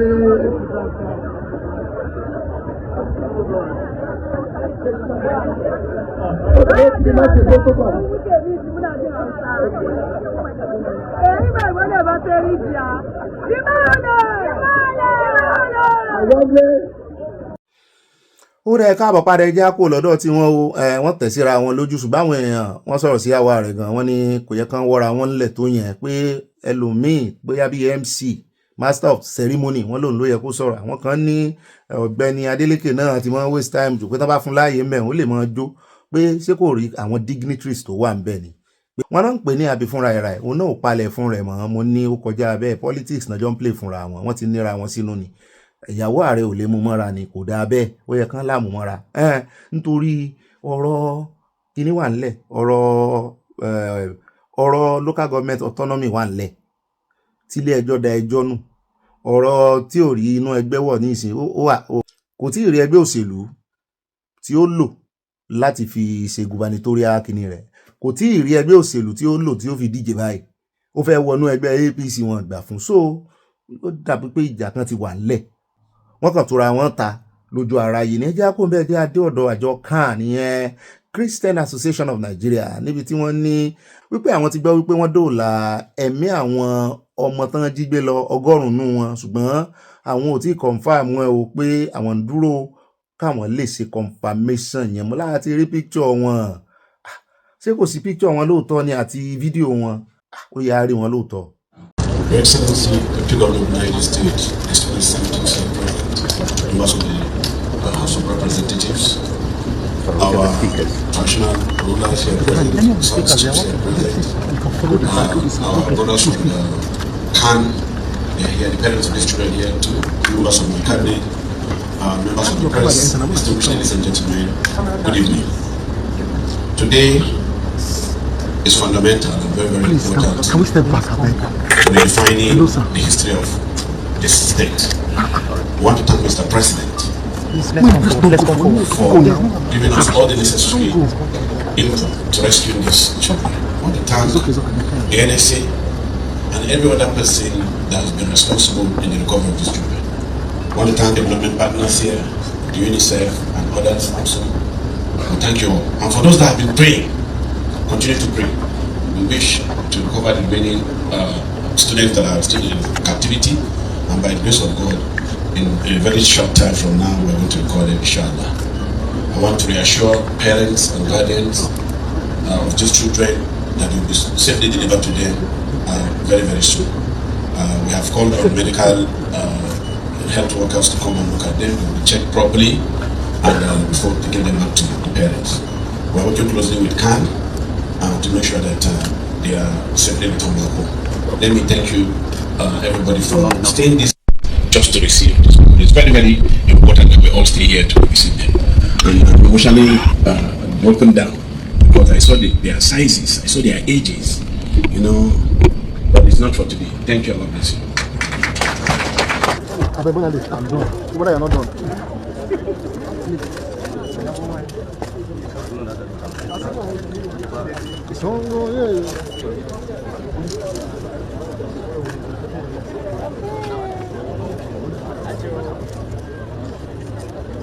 ó rẹ̀ káàbọ̀ padà ẹjẹ́ wá dọ́dọ̀ bàbá Ọbásanjọ́ àyà lọ́dọ̀ ọmọ wọn náà ẹjẹ́ àkọ́kọ́ mú látọ̀dọ̀ ọmọ wọn Ìyábọ̀ mi ò tí ẹ̀ mọ̀ wípé àǹtí Ìyábọ̀ náà sì wà Nàìjíríà sàn interest nínú gubernatorial election ni sàn náà fẹ́ ṣe ni torí à ń gbọ́ yùmùyùmù rẹ̀ wá ní àwọn kan náà wá bá àwọn tán fi lọ àwọn pé àwọn ìbá láìkí ẹ̀ pé ṣùgbọ́n inú àwọn dùn ní USA tán wà professor làwọn àwọn teach ni pé life táwọn fẹ́ nìyẹn ṣe wà ní ṣe ni ṣe lé àwọn tán ń fi kíní tán fi ń lé yín kiri wọ́n ní sáwọn náà nàwó ẹ̀ torí gbọ́mọ wá kíni owó ni náà ni ẹ jẹ́ agbọ́n tán sọ ká tó wá gbọ́rọ̀ lẹ́nu bàbá wọn.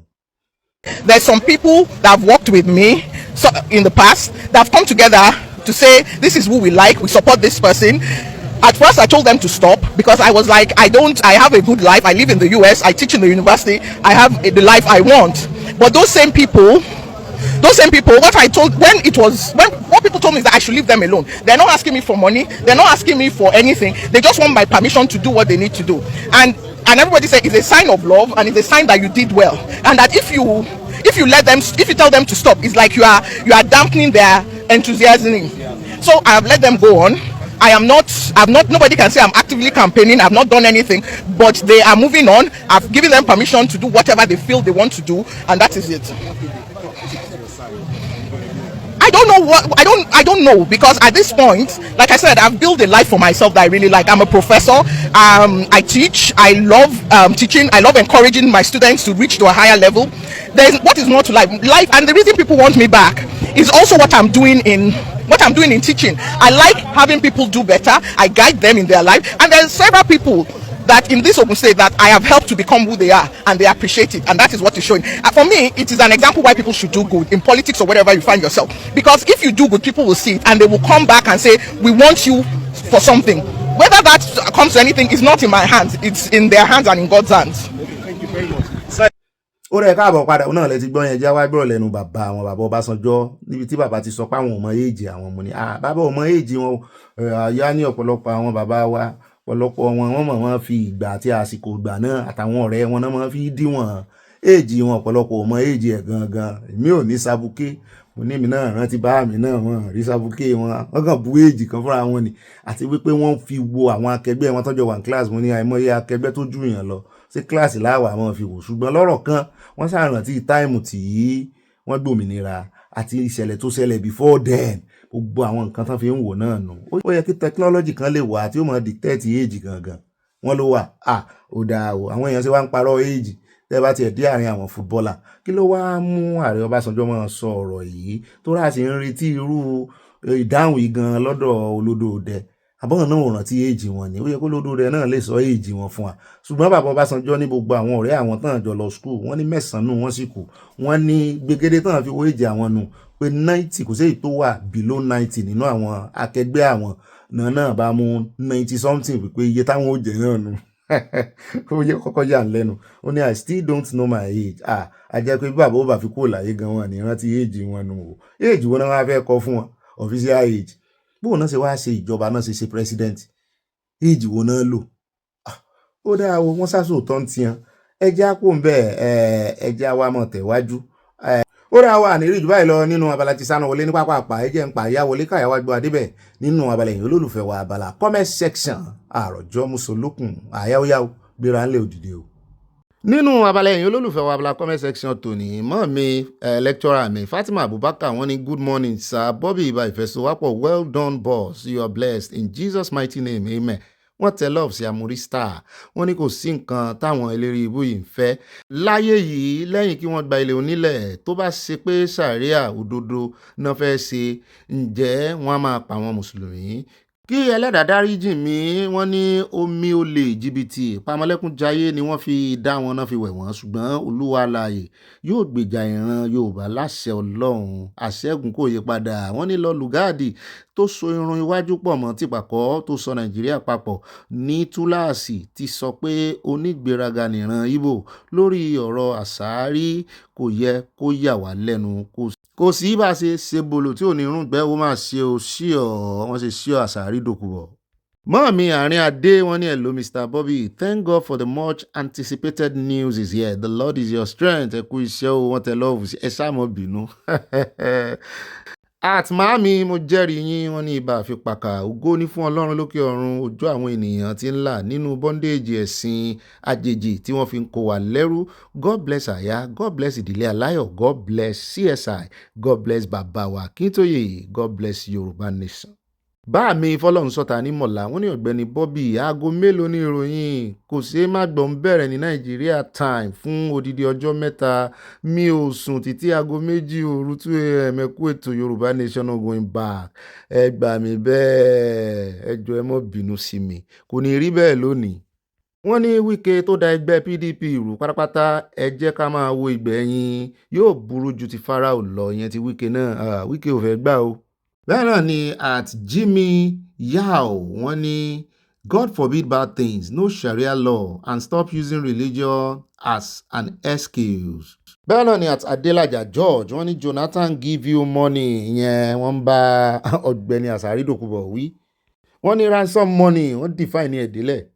At Bridget Ògúntọ̀nà wọ́n ní Obi àtàyà mi àtàtẹ̀kù iṣẹ́ olúwa ò àyà jẹ́ ká sọ fún Obi kí wọ́n gbé ẹlẹ́yà lọ sí ilé Àṣàrí Dòkúbọ̀ Obi ẹ̀rí ayé ọmọ Nàìjíríà bí God bless you Obi mo rí nǹkan parun tẹ́ fi ránṣẹ́ wáìnì wà ń bẹ̀ mo rí kiwi. At Olúyẹmísí Abẹ́gúndé wọ́n ní yes o Nigeria is dangerous for Christians o and the sponsors of the terrorists are still free they move about speaking from both sides of their mouth wọ́n tẹ lọ́ọ̀fù sí àti nǹkan panu. Mọ́ọ̀mí mo dúpẹ́ Adénúgà wọn níṣẹ́ gbọ́ bí Àṣàrí ṣe ń mí bí ọkọ̀ tí ẹ́ńjìn ẹ̀ ti fẹ́ bàjẹ́ alálẹ̀ àmú wọn dókítà yìí rò wípé Nàìjà lòun wà ẹ kú ìsinmi Obi olúwa dẹ̀lẹ̀ fún ọmọ ológun yìí o. Mọ́ọ̀mí Dọlápọ̀ Akins mo rí yín kọ́nà yìí wọ́n ní Obi Bobby ẹ lọ sí Nàìjíríà ní have a nice week and stay safe Dolly from Dallas Texas peace mo kú sí Nàìjíríà UK mo wà. at Bọ́lájí Hunter wọ́n ní ẹ̀rù ń bà mí mo rò pé bandit ti gbé Ọ̀gbẹ́ni Bobby ni adúpẹ́ o Bọ́lájí Hunter from Canada mo mọ̀ pé ẹ̀ ń ṣe ní bá mi eré yín le o ẹ̀dẹ́ o èwo ni bandit kò ní gbé a kò ní gbéràn wa torí àwọn ò jẹ́ gbé àníbọn kó gbé mọ́ péré lẹ́ ń ṣe ẹjá dọ́dọ̀ àtolúyẹmísí abégúndé wọ́n ní Sheikh Gumi and Sultan of Sokoto are retired army officers that are already conquered by the terrorists that are supposed to protect the nation now supporting the terrorists killing Nigerians and the current army officers. At Remi Yekan Trump, Boda Amini Ogbeni, Bobby, they released the list of the richest people in Africa in 2025. But money na water, people are nowhere to be found, noisemakers. The only repentant bandits are the one in the grave. God bless America and President Trump. Bẹ́ẹ̀ náà ni àtìmọ́mi Olúṣọlá Adébáyọ̀ wọ́n ní kí ni ti kúkà ti jẹ́ níbẹ̀ o aláìda ọ̀dàlẹ̀ ni ọ́. Àtìtóyìn Adéoyè wọ́n ní happy Sunday Ọ̀gbẹ́ni Bobby ti àìbá ganu sí ibà kéde ìròyìn fún gbogbo ọmọ Yorùbá káfàtà ibà rìpọ̀tẹ́lì allegedly ibà gbé wọn débẹ̀ ibà kọ̀ǹfàmù ẹ̀ kó tó sẹ́ǹdì ẹ̀ bàbá olóyè rẹpẹtẹ wọ́n tẹ lọ́ọ̀fù sí àti nǹkan panu o. Wọ́n tẹ̀síwájú wọn ní Ọ̀gbẹ́ni Bobby pẹ̀lú àyà ikú ètò ọlọ́run ní tò mo lérò wípé orí àsárí yẹn ti gbálẹ̀ o why tí ó fi ń flaunt property ẹbọn lónìí tí ó fi owó gbogbo àwọn ọmọ ìlú kó jọ rádaràda aláìnítìjú ọmọ ìlú tàbí ará ìlú mélòó ni ó ṣe empowerment fún ẹ̀rí títún jágbe mọ́kànnù wọn bẹ̀ tó lórí rẹ̀ ò pé ta ló ní ó mọ̀ súnú yàrá yẹn there is God o wọ́n tẹ lọ́ọ̀sẹ̀ àti nǹkan panu ire o láti Florida ní USA. Mọ́ mi fún mi lọ́la bèlò ẹ ti mí ìsinmi wọ́n ní Ọ̀gbẹ́ni Bobby ibà kéde Yorùbá nation káfàtà ẹ kò ní kó sí páńgbé ayé in Jesus mighty name àmì o ẹ kí àyà love you too o. Bẹ́ẹ̀ náà ni àti Olúwaṣẹ̀san wọ́n ní àṣàrí tó jẹ́ pé Òkè Ìtùnú ní Mọ́kọ́lá Ìbàdàn ló ti tírèènì kó lọ Libya àwọn tó fi ọmọ ìta lówó ọmọ ìta ti Niger Delta orí omi.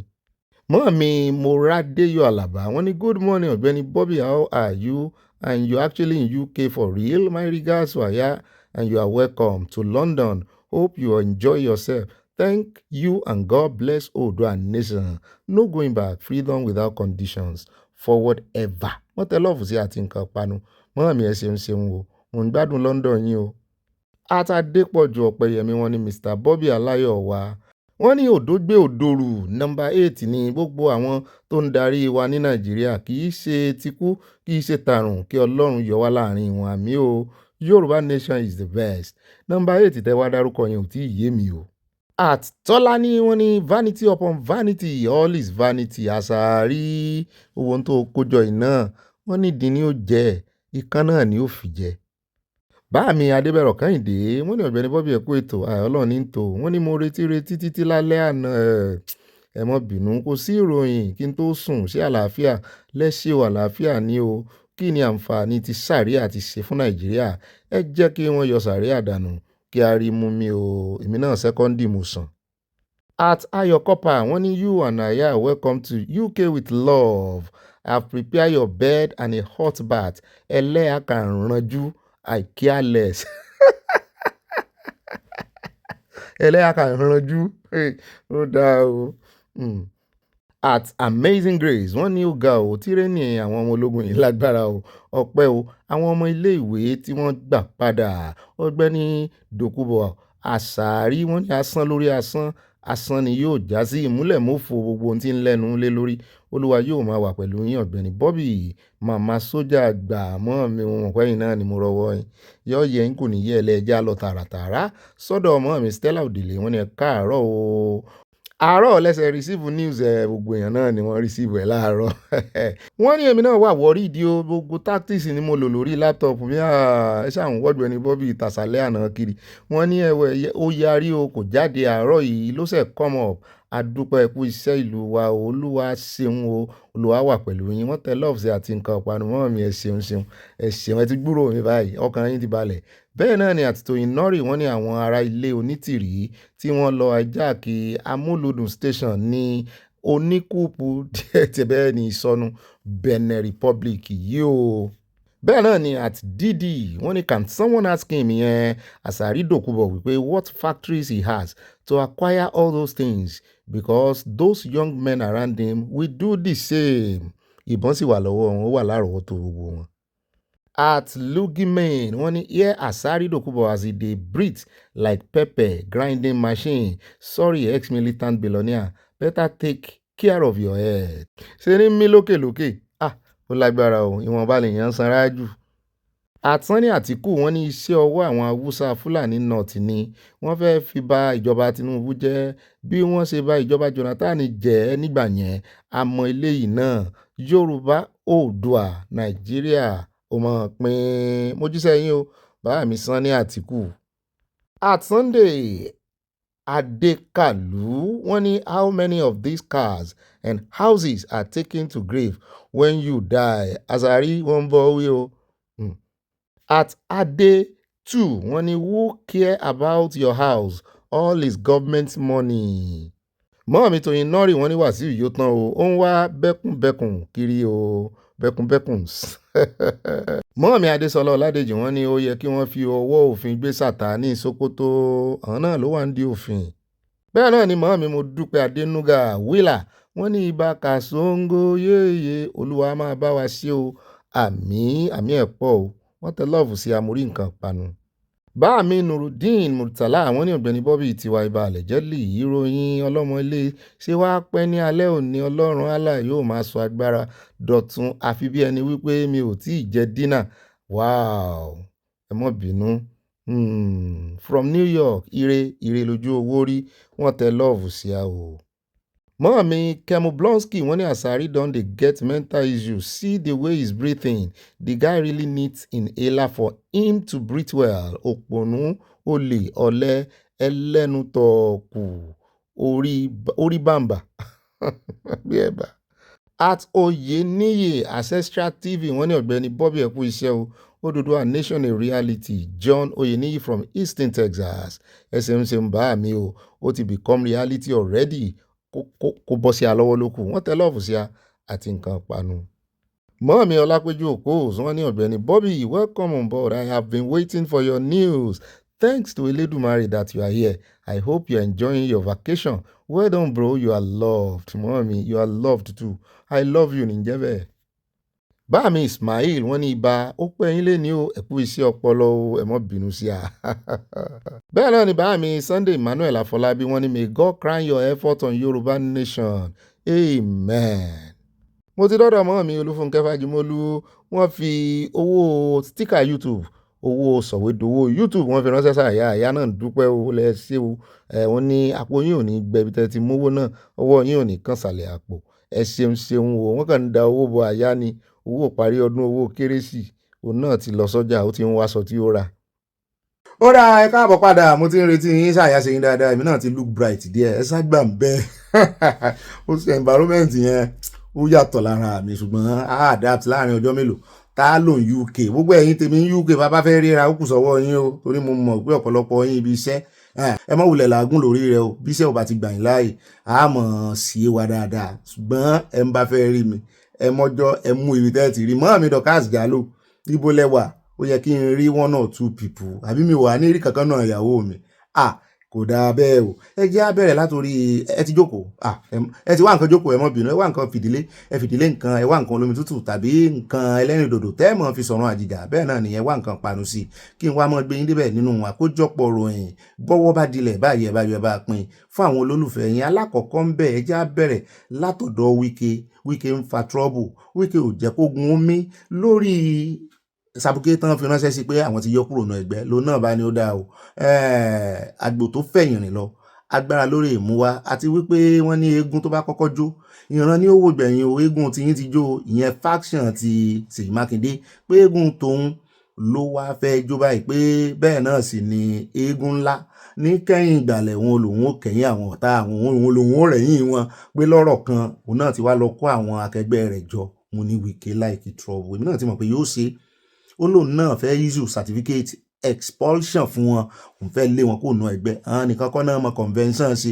Mo ní ṣe convention lẹ́yìn wá ń ṣe yìí wà táwọn tiẹ̀ ó ní bẹ́ẹ̀ ni kò kò so lórí inú yín, ẹ̀yin kọ́ lẹ di ẹgbẹ́ mú kí headquarters ẹgbẹ́ PDP ò sí lọ́wọ́ yín, ó ní ká máa wòran òun ní tóun ó fojú wọn hàn.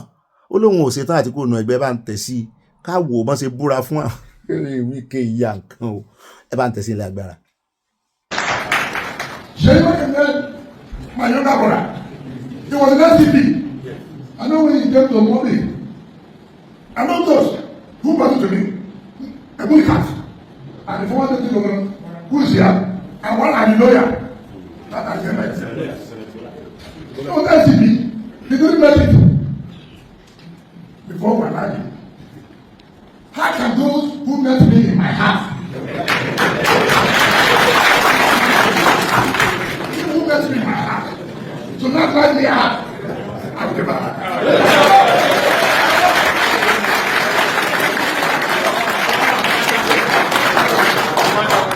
It doesn't make sense. From the first time that military leaders of the country sat down to consider the idea of military, I was there. They were not there. I ran as chairman of council from 1999 to 1998, December. I ran on that belief and I won. I ran the second time and I won. I ran for governorship and I won. On that belief. Abala Mohammed, which party did you run as president? Because our party has always thought that people come, they become governor, they become this, they not dictate what will to pursue those who have not sacrificed from the beginning, from the inception of the formation of this party. If people had allowed them before, we will not allow them.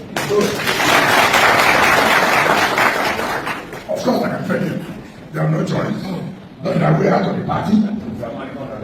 They know they have no choice again. They are their way out of the party. So remain firm, remain strong. Money is not everything. Money is good, but money has its own limitation. Ó náà lẹ ti gbọ́ lẹ́nu Wike yìí ò ní báyìí ẹ já wa wò bí wọ́n ṣe yan àwọn esco ẹgbẹ́ faction méjì ń rúlù nínú ẹgbẹ́ PDP àwọn náà sì yan esco wọn.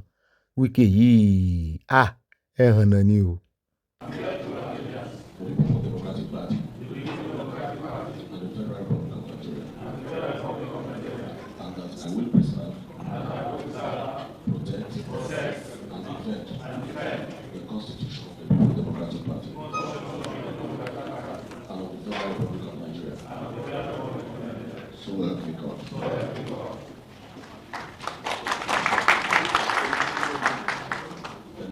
Always in the interest of the integrity,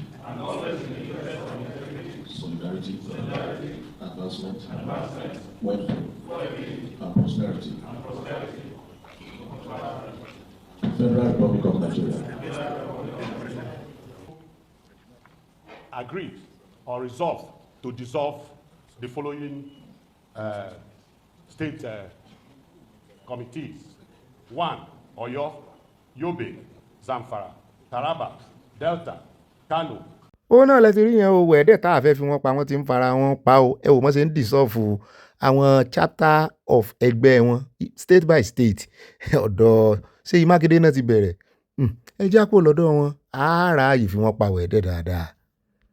Ó náà lẹ ti rí yẹn o wọ́n ní kò lè fún wàrà ṣùgbọ́n lè dá wàrà nù oyè tí Wike jẹ òun gangan nìyẹn ó fẹ́ bá ẹgbẹ́ PDP kanlẹ̀ ní ṣùgbọ́n kò kàn wá tá ń fẹ́ gbèjà wọn lólùgbèjà á fi wọ́n pa wẹ̀ẹ́dẹ́ àti wẹ́dẹ̀wẹ̀dẹ̀ bẹ́ẹ̀ náà lẹ́gbọ́n ti ń sọ wípé Ṣèyí Mákindé gangan ló ṣe òun àbúrò òun ni ó kéré sóhun pé tó bá ń ti Ṣèyí Mákindé kó mọ́ gbà wọ́n yẹn láì kan ti òun kọlu ara àwọn o ọ̀rẹ́ làwọn ò mọ̀ ṣe ọ̀rẹ́ là ó mọ̀ ṣe wọ́n kọrin ọdẹ fúnra wọn ẹ jẹ́ kó ń bẹ̀ ẹ jẹ́ wá dé ọ̀dọ̀ Bàrágà ní Adams níbi tán náà ti fẹ́ fún sí Mike tán ti ń sọ wípé àárín oṣù mẹ́fà tán bá fi lè fààyè gba state police tán ti ọwọ́ òṣèlú bọ̀ tán sì ṣe bó ṣe tọ́ àti bó ṣe yẹ pé kò ní sí insecurity wọn Nàìjíríà. Mo ní ṣé lóòótọ́ bọ̀dà Gani ó dá yín lójú, kí ní ń bà yín lẹ́rù, sẹ́yìn nìkan lọ́mọ Yorùbá ní lọ́dún táwa ti ń pariwo ẹ̀ sí tètè dáhùn, ó sì wá ń ka yín lára ní ìsìn, kí ló bá dé bọ̀dà Gani? Wọ́n ní kò bá nǹkan kan dé, wọ́n náà kàn fi ìwé pé opportunity yóò gbọ́dọ̀ fò wá ru ni. Bẹ́ẹ̀ náà ni lórí ọ̀rọ̀ Trump, àwọn fọwọ́ sí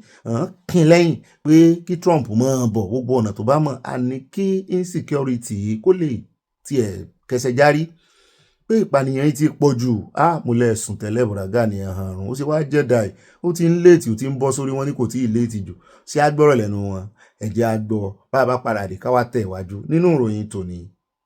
In a country that have 3 tiers of government, there is no way you can run that country with only one structure of policing. If you don't allow the 3 tiers of government to have their structure of police, there is no way you can have effective security. And for the first time, that the 6 geopolitical zones of this country agree on state police.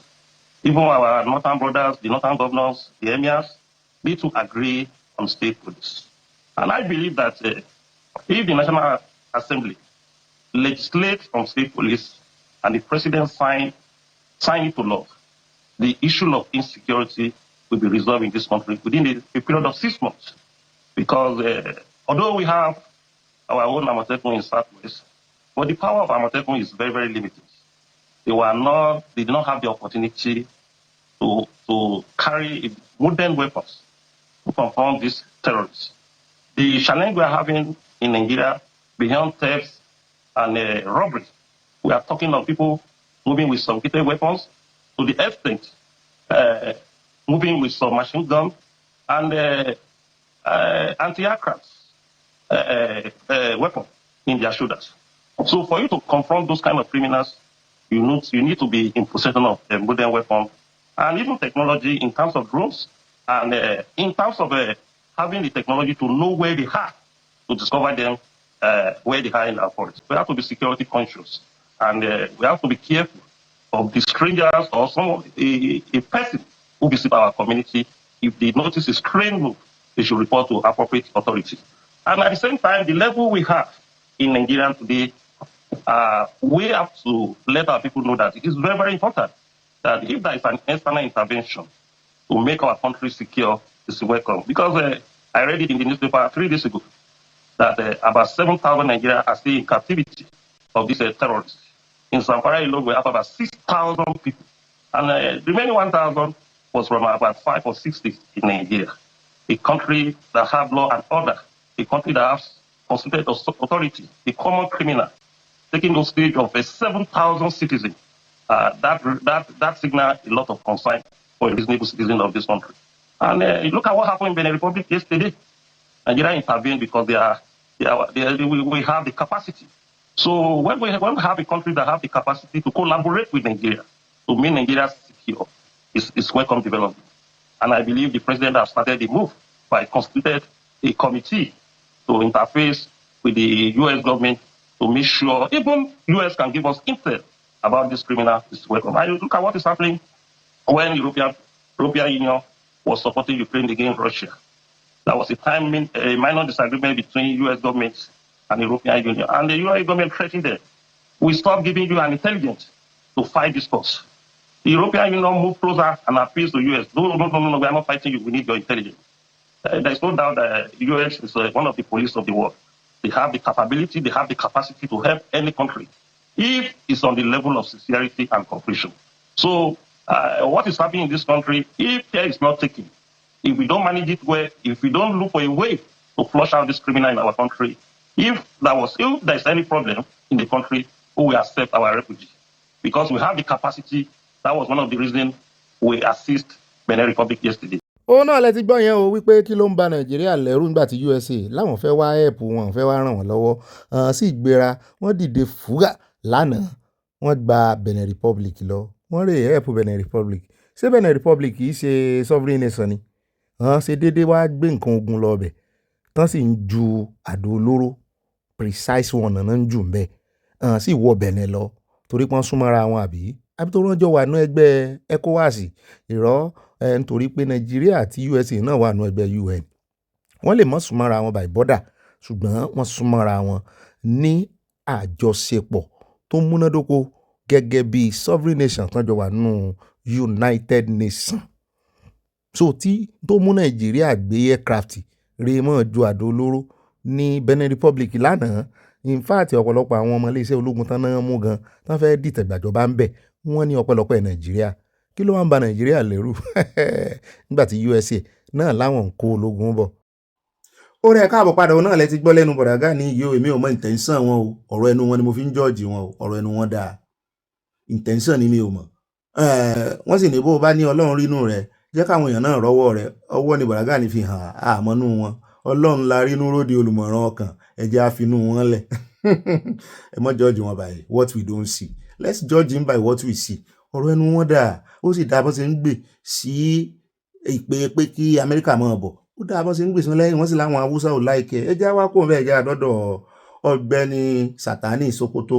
Ó ní èsì tòun rèé o, gbogbo ẹ̀yin tẹ́ ń pín ìròyìn kiri àtàwọn ọmọ Nàìjíríà pàápàá jùlọ tán kóra wọn jọ tán ń gbé l'Amẹ́ríkà tán gba Congress lọ tán sì ń fi ẹjọ́ tòun sùn pé bẹ́ẹ̀ bá tiẹ̀ wà ń fẹjọ́ sàríà sùn, tẹ́ ń fẹjọ́ àwọn mùsùlùmí sùn, tẹ́ ń fẹjọ́ àwọn Boko Haram sùn, èwo ni ti caliphate tẹ́ tún ní ẹ fẹ́ prescribe o. Wọ́n ní a rejoinder to unpatriotic Nigerians, orúkọ tó pè wọ́n nù o, residing in America. Ó ní wọn wà patriotic.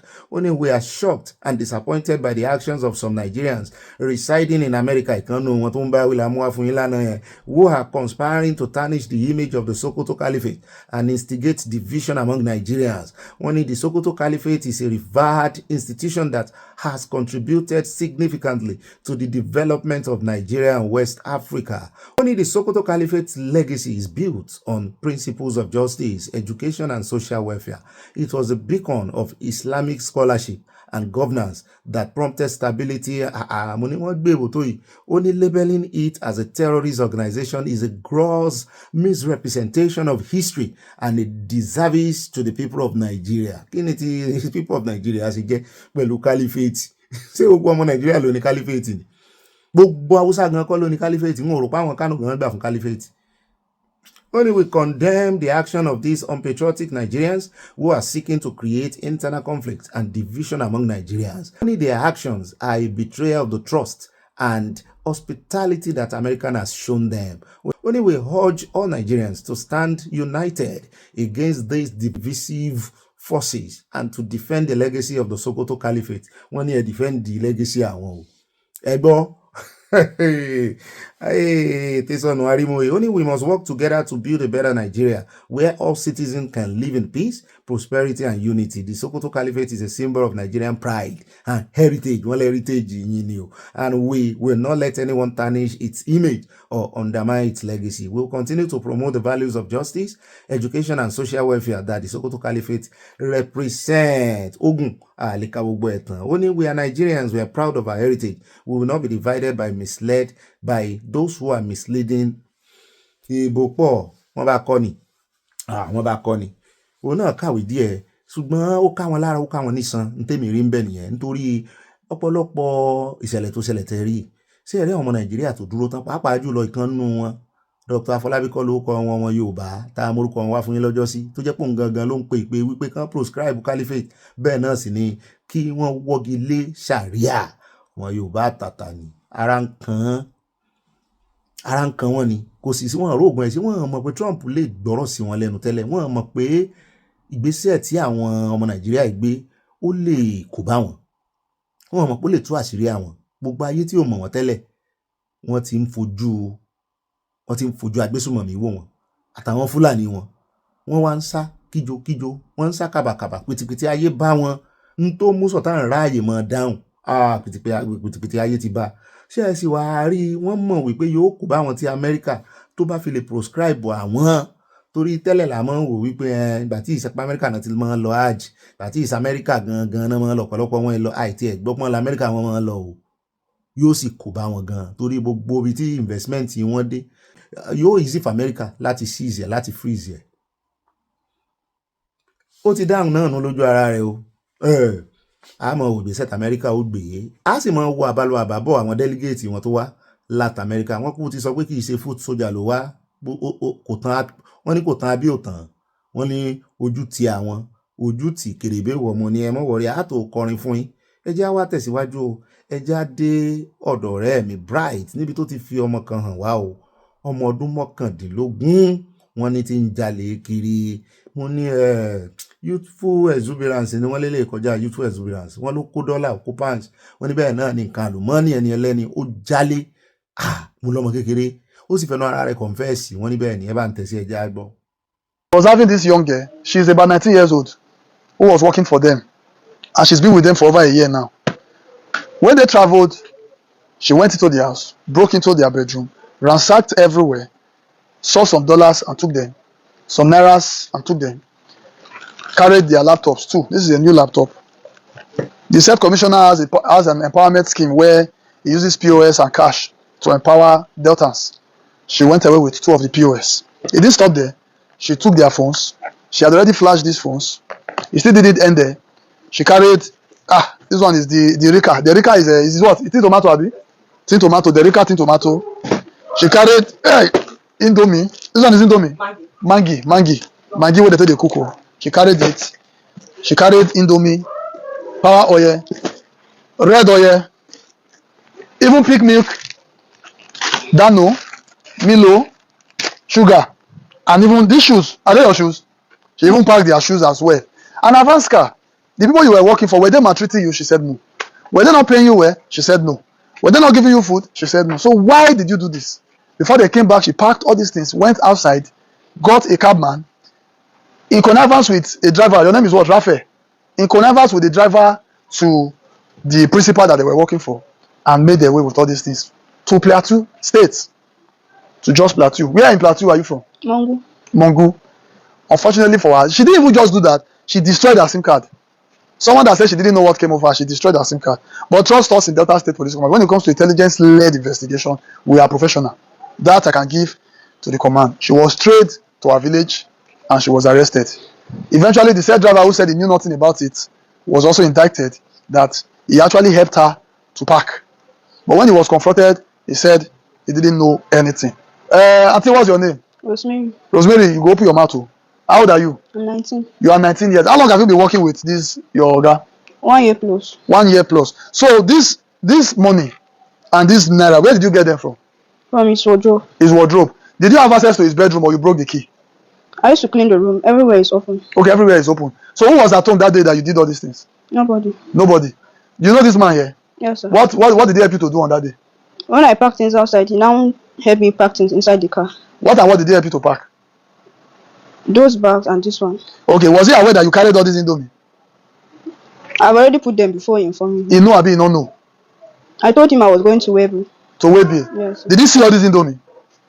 I don't know because I've put them inside. Alright, was he aware that you carried all this money? No, He's sir. not aware? Yes, sir. Okay, what about this POS and the rest? No. Okay, you've already packed before you called him to assist you. Yes. So you are trying to tell us that he has no hand in what you did? Yes, sir. Okay, well, if that's your statement, thank you for being honest. However, we should be mindful of people we employ. We should know them well and also monitor them because this could have been worse.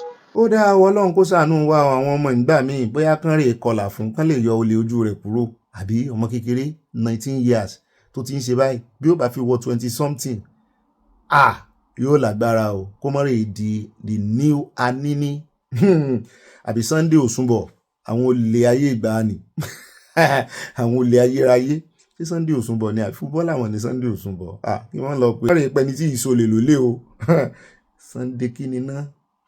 Monday ni àyà ti já mi sí ó ní Monday Òsùnbọ̀ ni ní 1987 kọ́hún ní gbogbo táìmù yẹn náà ní 80s ṣá àwọn yẹn olè ní olè àwọn apanilẹ́kún jayé gan-an nù kò tí ì sí bandit ńgbà náà wọn olè gidi àwọn olè burúkú tó wà ńgbà náà rè ó rẹ̀ já tẹ̀wájú ó dàbí wọ́n ṣe ti kékeré pẹ̀ka àròkọ rẹ̀ torí bó bá dàgbà tán apá òní ká mọ́ ẹjá wá dé orí ọ̀rọ̀ ìdìtẹ̀gbàjọba yìí níbi tá a ti gbọ́ tán sọ pé ọ̀rọ̀ ìdìtẹ̀gbàjọba àwọn ológun yìí wọ́n ló ti wá ń di epidemic o wọ́n ní ó ti ń jà rìnrìn ní orílẹ̀-èdè aláwọ̀ dúdú jù wọ́n dìtẹ̀gbàjọba ń bí wọ́n dìtẹ̀gbàjọba lọ́hùn kò wá síròyìn míì náà mọ́ ju pé wọ́n dìtẹ̀gbàjọba mo nígbà táwọn olórí yìí ti fèlè yín àwọn tó jẹ́ political leaders yín náà fà á àbí kò tí ẹ̀sẹ̀ tó mọ̀ wípé ìdìtẹ̀gbàjọba àwọn ológun lè tún wá bẹ̀rẹ̀ sí wá mọ̀ jà rìnrìn báyìí mọ́ ó wá jẹ́ Áfíríkà wọ́n gbà ti Niger wọ́n gbà ní Mali wọ́n gbà ní Burkina Faso wọ́n ti gbà Gambia, àwọn ológun Nàìjíríà wà ń bẹ̀, wọ́n tún fẹ́ gbà ní Benin Republic. Igbó ni wà ní bámú ní òní bá ojú, abájọ tẹ́rù ṣe ń ba Nàìjíríà. Wọ́n tiẹ̀ náà gbìyànjú, wọ́n láwọn ológun wọn wọ́n ń lọ wọ́n bọ̀ bí ilẹ̀kẹ̀ ẹ̀dì báyìí ni, wọ́n náà ràn wọ́n lọ́wọ́. Ṣùgbọ́n bọ́n ṣe wá ń pariwo wípé wọ́n dìtẹ̀gbàjọba pé ó fèèlì ní Benin Republic, àwọn ológun náà ń pín fọ́nrán kiri wípé kò fèèlì, táwọn èèyàn sì ń yìn wọ́n. Ẹ jẹ́ á wò kan nu fọ́nrán yẹn ká tó wá lọ sí ọ̀dọ̀ àwọn tí ọ̀rọ̀ yìí gangan tó ń pàkíyèsí ìjọba Nàìjíríà sí wípé bẹ́ẹ̀ bá wọra yín ràn ó ń bọ̀ ó dọ́dọ̀ yín tán nù o. Bẹ́ẹ̀ náà ni àtẹ tológun, àwọn ológun náà sì tán náà wà ní Gambia pé ẹni tó dìtẹ̀gbàjọba ń bẹ̀ pé yóò tó fẹnu fẹ́ra bí abẹ̀bẹ̀ mu ní tí ìjọ àdó olóró sàn ti ń pa àwọn ọmọ yín Nàìjíríà. Wọ́n ti ẹ̀nà ju àwọn àdó olóró kan sáwọn àmì kan ní Benin Republic lára àwọn tó gbàjọba yìí náà ni o, wípé precision àwọn aircraft tó máa ń ju àdó olóró tí máa ń mú ibi tán bá jù sí náà ni.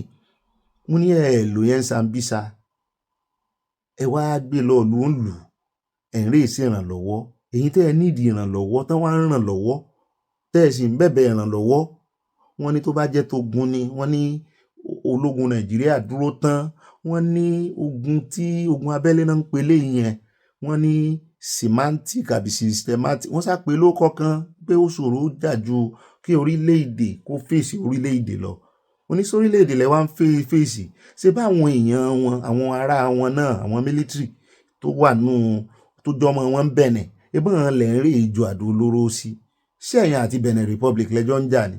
Náà bá ń wòra wọn lójú, àwa náà yà kó mbẹ ṣùgbọ́n ẹjẹ́ àgbọ́ lẹ́nu àwọn tó yeye, ẹjẹ́ àwọ àwọn fọ́nrán àbí táwọn àmì tì ní àwọn tí gbàjọba kọ́mọ̀dán lóhùn o, ká tún wá dé ọ̀dọ̀ àwọn ọmọ Nàìjíríà tán pàkíyèsí ìjọba Nàìjíríà sí wípé ẹ mọ̀ wòra yín ràn ó ń bọ̀ àwọn làdẹ́ẹ̀dì ó ti dẹ́ ìkùlé yín o.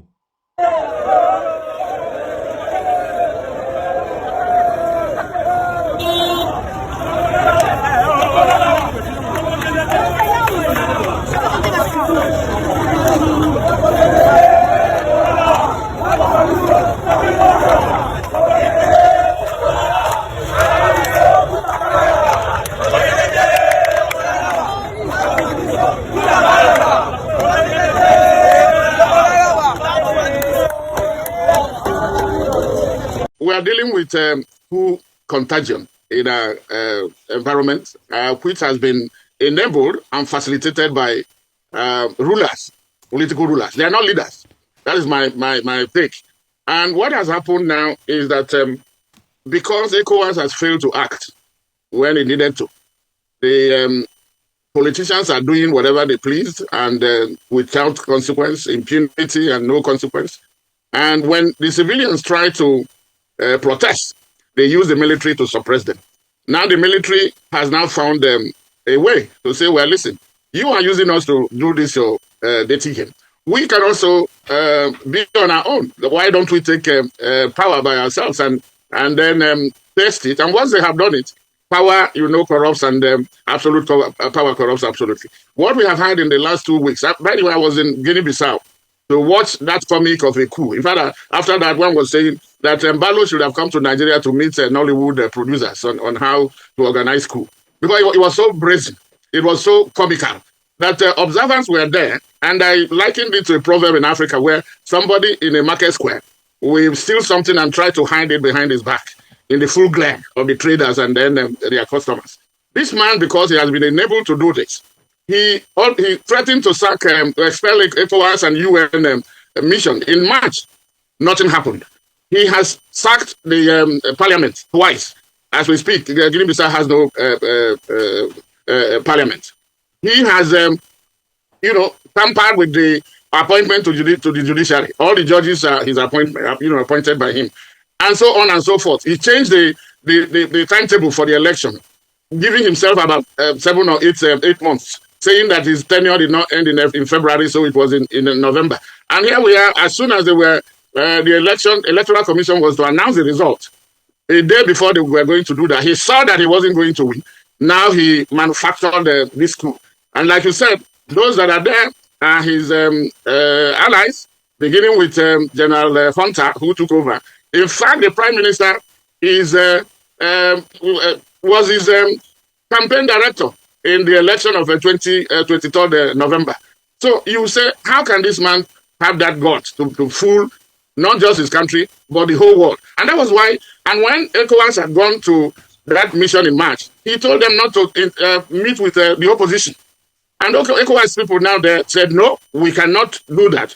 It was when they now tried to meet the opposition that he threatened them, that he went out and said, if I meet you there in Bissau, you are going to go not even by flight, you go by road. That is the kind of impunity that these people have, what they are doing. And the same thing, ditto for Benin, for where? Togo.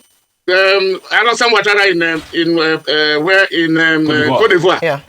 Everywhere in the Gambia. Òun náà lẹ ti gbọ́ yẹn gbogbo ibi tí atẹ́gùn ìdìtẹ̀gbàjọba tó ń fẹ́ káàkiri sí lẹ́rú ṣe ń bọ̀ ti Nàìjíríà náà, ṣùgbọ́n wọ́n ní àwọn ọmọ iléeṣẹ́ ológun Nàìjíríà náà wọ́n sùn wọ́n wò wọ́n náà ń gbìyànjú, wọ́n ń lọ káàkiri láti make sure wípé kò dé Nàìjíríà, ibi tó dé náà ló mọ̀, àti wípé wọ́n fẹ́ dẹ́bùrú àwọn tí ibi tó ti ṣẹlẹ̀ sí, wọ́n náà fẹ́ yọwọ́ kí là ń kó wọn kúò nínú ọ̀rọ̀ ìdìtẹ̀gbàjọba yìí kan lè dá ìṣèjọba wọn padà síta lágbádá. ẹjẹ́ àdé Gambia torí wọ́n ní àwọn ológun Nàìjíríà náà wà. Nice that we were able to conduct the operation using deterrence and diplomacy. So at the time we went into the State House and the personal house of former President Jamil, I think he was actually very prepared for the war, but for the air power show that scared him, and I think that took control of everything.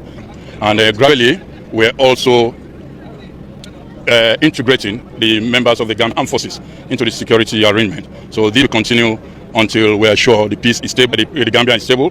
Then, depending on the decision of the ECOWAS leaders, then the troops can be withdrawn. Ó dáa o náà lẹ ti rí yan wẹ káàbọ̀ padà o, àwọn kan ní òkàn wá, àwọn nìkan fi wọ́n lẹ̀kì náà ń dá sí i, ṣùgbọ́n iléeṣẹ́ ológun Nàìjíríà ti wá sọ̀rọ̀ pé excuse tán fi dá sí náà ni wípé ECOWAS jọ làwọn, àti wípé tó bá ti kan àwọn ará bí ó kan àwọn náà gbẹ̀mọ̀gbẹ̀mọ̀ ní ṣe dá sí ti Nìjẹ́, wọ́n náà fẹ́ dá sí, wọ́n ní ìgbésẹ̀ táwọn gbé yìí láàrin olólùdẹ, wọ́n ṣẹ̀ wọlé ńgbà náà ni àbí náà ni mo rántí, wọ́n ní wọ́n fẹ́ taari àwọn offensive military lọ́bẹ̀ kán rèé dóòlà Nìjẹ́, ṣùgbọ́n Nìjẹ́ pápápá wọ́n ti palẹ̀ ogun mọ́, wọ́n ti ṣe nǹkan ṣe, wọ́n ti dìtẹ̀gbàjọba tán fẹ́ gbà, bẹ́ẹ̀ náà ni wọ́n ti kúrò ní ẹgbẹ́ ECOWAS kó wọ́n bá dá wàhálà alẹ̀ torí wọ́n jọ tọwọ́ bọ̀wé àlàáfíà ni. So nígbà tí wọ́n sì láwọn ò ṣe mọ́, ológun làwọn fẹ́ mọ́ ṣe, Burkina Faso ní ìsìn ológun náà ń ṣe ń bẹ̀. Ó dáa o, ká mọ́ wò ẹ̀rù rẹ̀ ń bọ̀n ti Nàìjíríà, ìkan náà sì fẹ́ ṣẹlẹ̀ lẹ́nu lọ́ọ́lọ́ yìí, wọ́n ṣe kí ni, wọ́n pa mọ́lẹ̀ wọn jẹ́ àgbọ̀ nǹkan kan mọ́ yóò tó wọn ti.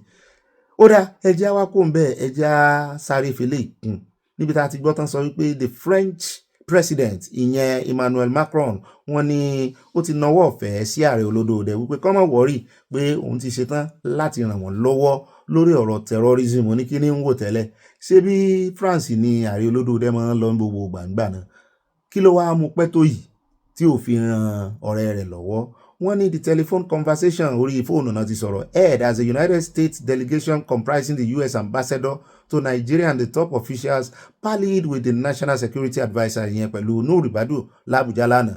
Wọ́n ní lórí ọ̀rọ̀ Christian genocide. Wọ́n ní inú mẹ́sẹ̀gì náà ni Macron ló ti fohùn ránṣẹ́ sí ààrẹ Tinubu wípé òun dúró lórí ẹsẹ̀ òun méjèèjì, òun sì ń ṣèlérí fún ọmọ ní ìbá gbẹ́sẹ̀ kan dúró. Bàbá ti fẹ́ pòórá tá a láfẹ́, bàbá ti fẹ́ ṣeré pé a fẹ́ pòórá, a fẹ́ ṣe kánàkó, la mọ́ tari ẹsẹ̀ kan sókè tá a dúró lórí ẹsẹ̀ kan. Exercise ni òwú ṣe, kó gbẹ́sẹ̀ kan rọ̀, kó fi kan lélẹ̀, ó ní méjèèjì ló ń dúró lé lórí. Ó ní I spoke with the President Tinubu of Nigeria. I conveyed France's solidarity in the face of the various security challenges, particularly the terrorist threat in the north. At his time, at his ó ní at Tinubu's request, ó ní torí ààrẹ Tinubu ló request yẹ help, ó ní ààrẹ yín ló wá ìrànlọ́wọ́ dọ́dọ̀ òun. Ó ní we will strengthen our partnership with the authorities and support for the affected population. Only we call on all our partners to set up their engagement. No one can remain a spectator, the French president said. Macron also stated that in fulfillment of Tinubu's request, his government will cooperate with federal government to provide support for the affected people. Mo ní ìgbà ìlàárọ̀ ó ti wá ń ká France lára báyìí. Ebúhàn gangan ló yẹ kí wọ́n kọ́kọ́ gbégbèsè k'Amẹ́ríkà ò tó gbégbèsè. Sọ ní ìdí káàrẹ Tinubu kọ́kọ́ wá bẹ̀ wọ́n ni àbí kọ́kọ́ wá mọ́ rawọ́ ẹ̀bẹ̀ sí wọn, ṣùgbọ́n àwọn èèyàn kan ní France ò sí trust you. wọ́n ní tí France bá bọ̀ tọwọ́ bọ̀ pàápàá jùlọ lórí ọ̀rọ̀ terrorism mo ní ṣe bí ọ̀nà ń wá ìrànlọ́wọ́ kiri ẹ sì ti gbọ́ lẹ́nu Macron pé àwọn náà wá bá wọn o a jẹ́ pé wọ́n bá wá bá kò ní í dá sí i kí náà wá fi ṣe pàṣípààrọ̀ kí náà fẹ́ fi san owó kí náà fẹ́ fi san oore mímí náà ṣe ń bira mi nu omi àtàyà ẹni tí mo máa yá wá UK bí ìgbìn bá fà ìkara wọn àtẹ̀lé ni ó dá àmọ́ wò bí wọ́n sì ranra wọn lọ́wọ́ lórí ọ̀rọ̀ yìí ó dá ẹjá wá tẹ̀síwájú ẹjá lọ sọ́dọ̀ sẹ́nitọ́ Uzor Orji ó lóun fẹ́ dáhùn béèrè tí ẹgbẹ́ IPOB tán taari sóhun wípé 30,000 people tó ń darúkọ lọ́jọ́ sí torí nínú interview kan tá a mú wá fún yín ó ti sọ́rí wípé over 30,000 ọmọ Ìgbò ọmọ Nàìjíríà sá ó lóun ní ó ti sọ́rí ó ní ó tó 30,000 ọmọ Ìgbò torí kú wọn ìlẹ́sẹ̀ ògbèjì látàrí ọ̀rọ̀ àlùfàǹsá tí Nnamdi Kanu ń sọ àti gbèsè rẹ̀ láti gba Biafra wípé kán wá gbọ́rọ̀ lẹ́nu òun pé ẹlẹ́rìí òun sì wà láyé o pé òpùrọ̀ ni ó sọ̀rọ̀ tí ó sọ pé ẹlẹ́rìí òun wà lọ́rùn pé ìyàwó Ojukwu sì wà láyé òun àtojúkú láyé ìgbà tí ọkọ rẹ̀ wà láyé pé wọ́n jọ wá máa ń ṣe wíkẹ́ndì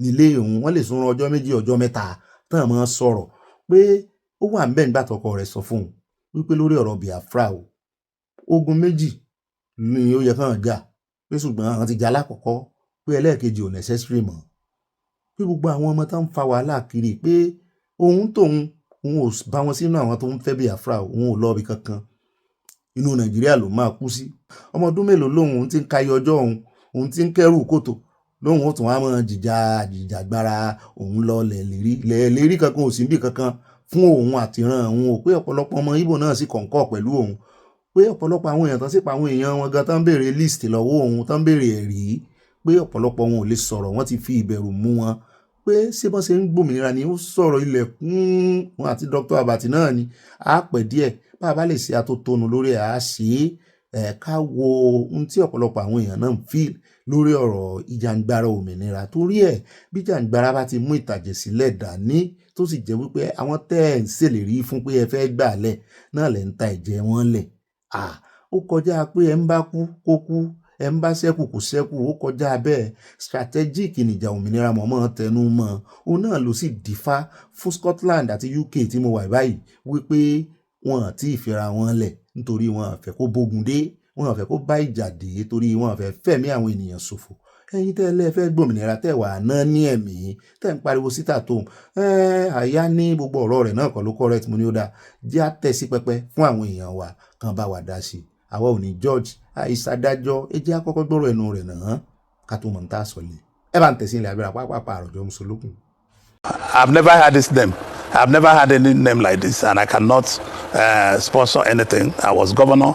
I established the Bakassi, and the Bakassi was in charge. I think these kids should take Nigeria serious and take Igbo people serious. They should stop doing these things they are doing. We should be tired of this faction.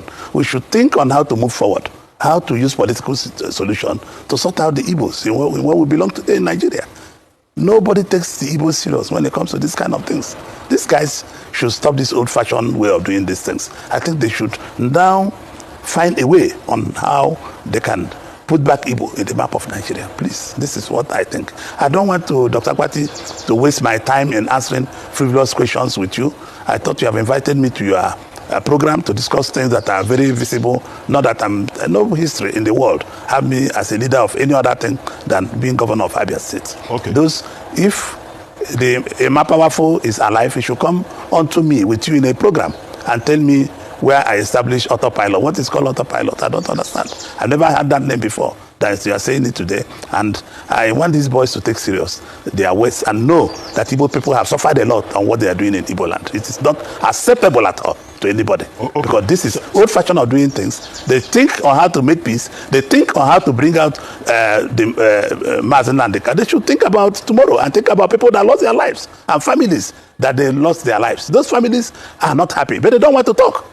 Okay, so they should think about these things. It's more important than any other thing. Okay, I want you next time you will invite me, bring that Emma Powerful, whatever he calls his name, let him sit line on line and explain to Nigerians what he meant by what he said, please. ìkànnì àwọn olórí àjọ IPOB náà ni ó tún fẹ̀sùn kàn wípé zebo náà dẹ́gbẹ́lẹ̀ ṣebó lórí wọn ìkànnú olórí àwọn náà lòun náà bó tiẹ̀ jẹ́ wípé question tán bí ìbéèrè tán bí nípa 30,000 people tó ló kú láti ọwọ́ Nnamdi Kanu kò mú list jáde ó lóun ò ṣe tán láti dáhùn gbogbo ìbéèrè tán bí wọn o ṣùgbọ́n òun fẹ́ sọ nǹkan kan fún wọn àṣírí kan wà lọ́wọ́ òun nípa Biafra ojúkú ló sì mú lé lọ́wọ́ ẹja gbọ́.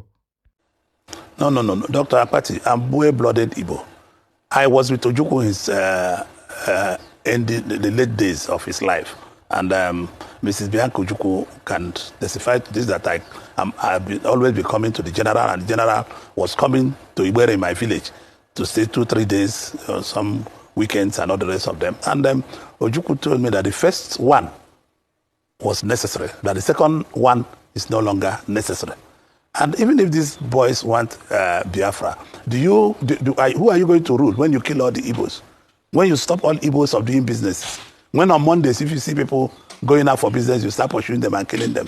I mean, it is not rational. It is not just nice. I thought with what happened to Mazinda and Dekano, what these boys should come together in a table and say, how do we get peace to resolve this matter politically, and not still talking tough as they are trying to behave. And it's not rational at all for any right-thinking Igbo people who have lost family, who have lost businesses, who do not identify in anything Uli, Ihiala, all those areas. Nobody goes there.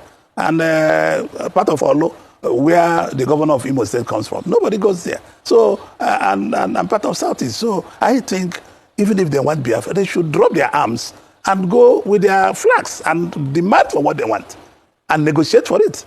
Talk for a referendum and all the rest of it. That is really what they want. Me, I want to be in Nigeria where justice and equity prevails. I want to see Nigeria where goodness and love prevails. This is what I would like to see. Okay, Senator. So even the man that fought for the world. Yes, go ahead. No, after you, sir. Yes, so even the man that fought the war, the wife is saying the same thing I'm saying. The Minister Bianca Ojukwu knows the thought of the husband. And nobody will believe on destruction of Igbo land. Enough is enough. Let us stop destroying ourselves. Let us stop destroying our properties. Let us stop destroying what we have. Look at, there's no more commerce in the entire Igbo land. How are we going to live? Things are difficult. Things are very bad for people living there. So how are we going to live?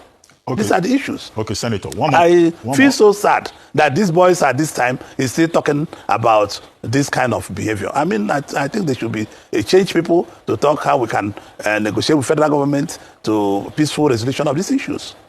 Okay. No. Nigeria is a very large country, as I've told you in the past.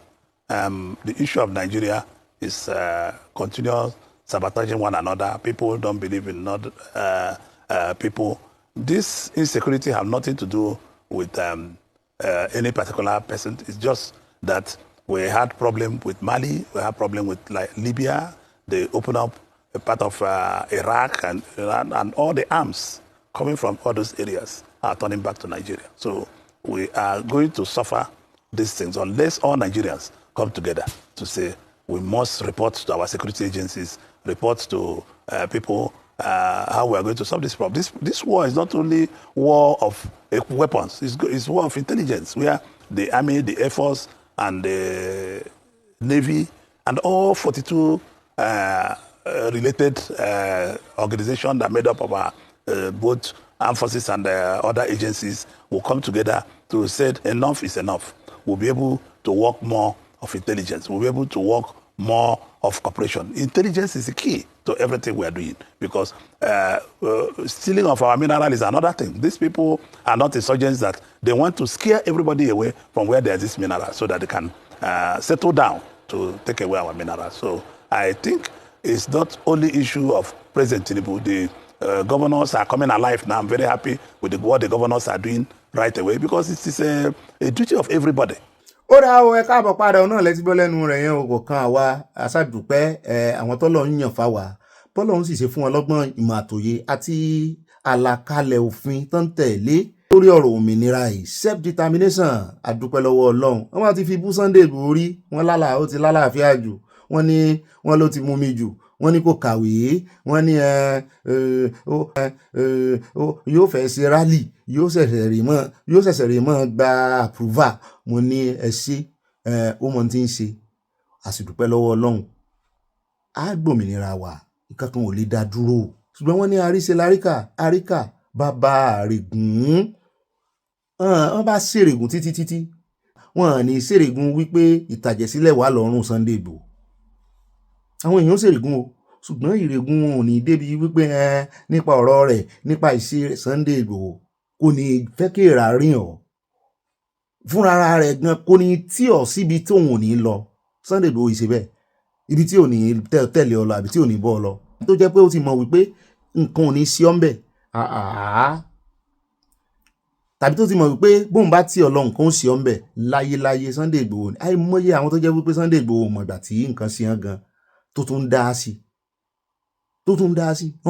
ráwọn ọlọ́pàá bọ́n ṣe mọ́ ṣùgbà Sunday Igboho wọ́n yà mí lẹ́nu yes nígbà tí ò dìde lọ́jọ́ kan rí tí ó wà níkàn àwọn èèyàn máa kọjú ọlọ́pàá láyéláyé kò nìkan gbógun tọlọ́pàá ṣé ẹ wá rí òótọ́ ọ̀rọ̀ tó wà ń di ìjàngbara òmìnira lẹ ti rí yẹn gbogbo èèyàn kọ́ ló máa bá yín dá sí i gbogbo èèyàn kọ́ ló máa gbà ń tẹ̀ ń sí gbogbo èèyàn kọ́ ló rí ń tẹ́ ń rí gbogbo èèyàn kọ́ ló máa rí bẹ́ẹ̀ sí rí ẹ lè fi bínú ń táwọn rí nìyẹn ń tán ń pè ní referendum gan nìyẹn tó sì ń dá Scotland dúró dò nínú torí gbogbo wọn kọ́ ló rí pé ó yẹ kàn kúrò nínú UK United Kingdom so n tán ń pè referendum gan nìyẹn tẹ́ ẹ̀ bá ti fẹ́ jà n tó dandan kọ́ ni tí èmi fómìnira ìwọ ò fẹ́ kò sí n tó kàn mí ẹni tó fómìnira míì ni wọ́n láàjọ kọ́wọ́ rìn pẹ̀lú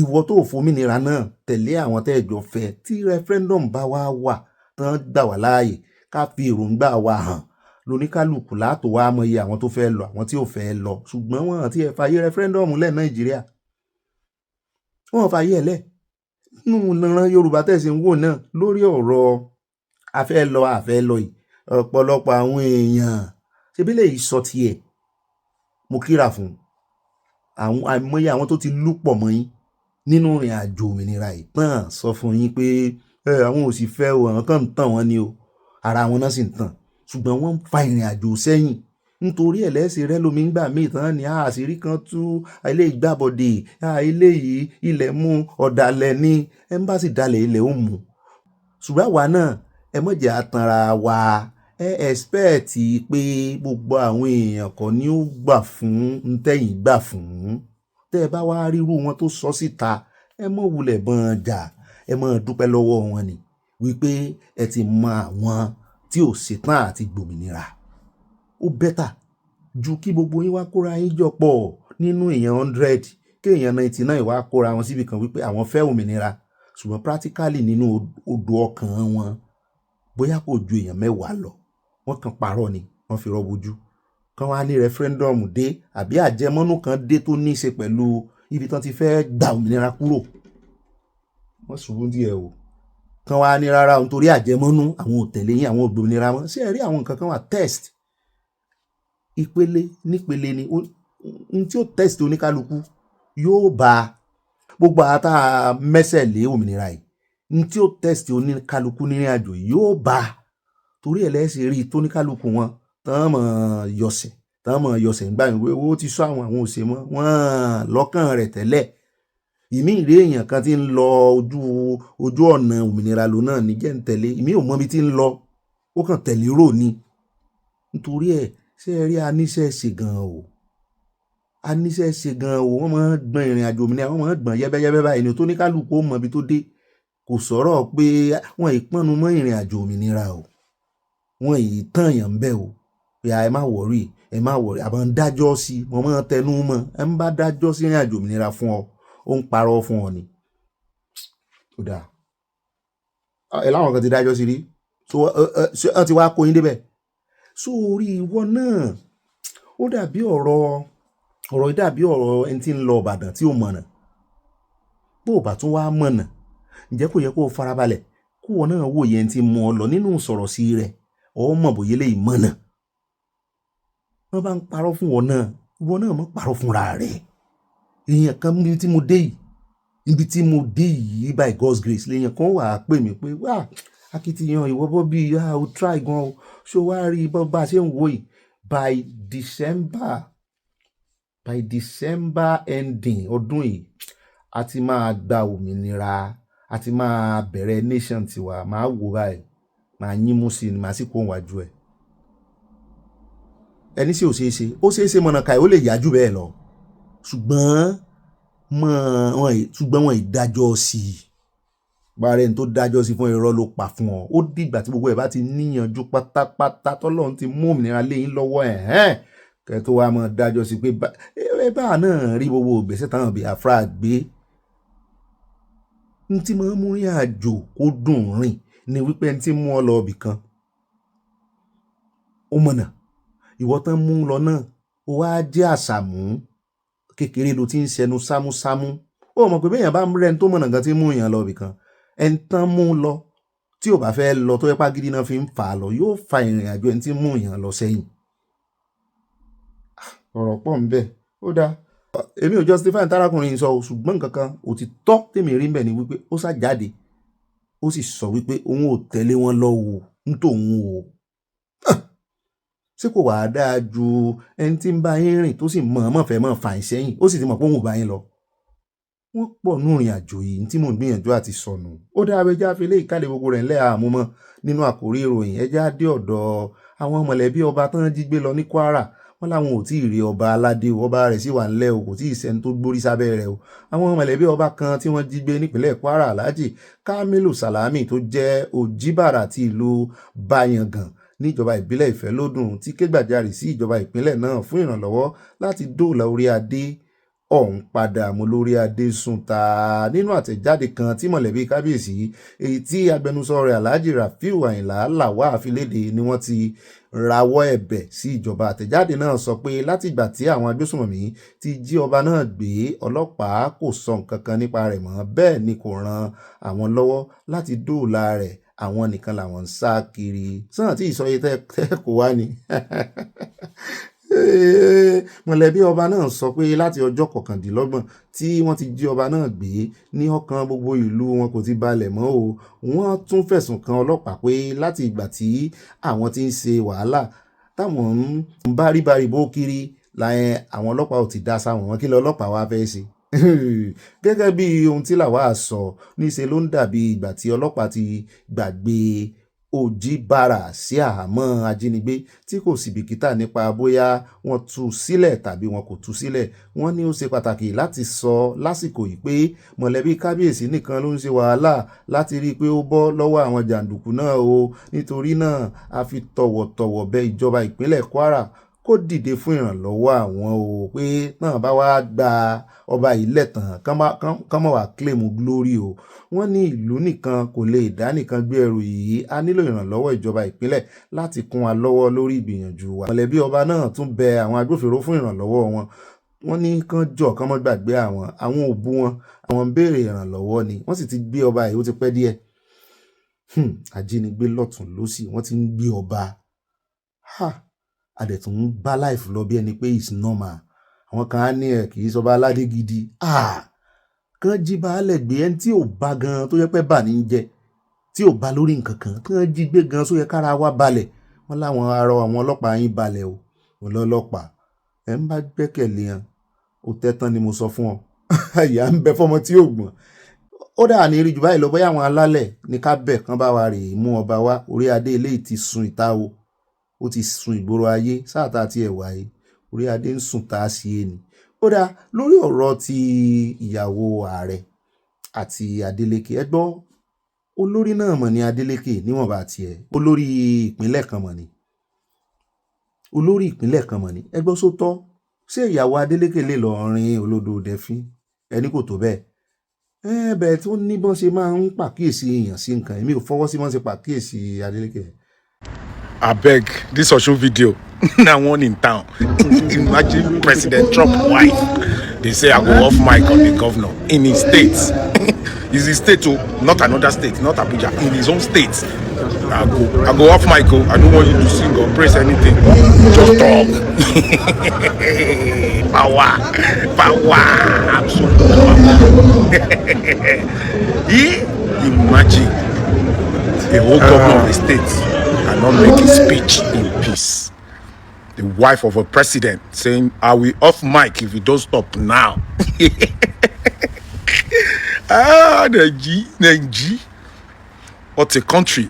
That's not nice. Oh, Governor Adeleke, I'm so sorry. Maybe because you refuse to jump and enter APC. Because why will she humiliate you like this? I mean, this video now AI. If this video is true, this is absolute power. How can you talk to a governor like this in a country where we have separation of power, federal, state, and local government? Even a governor is not allowed to talk to a local government chairman like this. Local governor's wife is not allowed to talk to a local government chairman like this. Not to talk to a whole governor of a state in his own state. Oh, this is abuse of power. To me, oh, I don't know. Absolute power, corrupt, absolutely. In our country, there is no role for first lady. No, it's not in our constitution, but it's because of Napadi party government. Anything goes. This is not fair on the man. Well, I talk my own. What you do with it is up to you now. May God heal our land, a falling nation.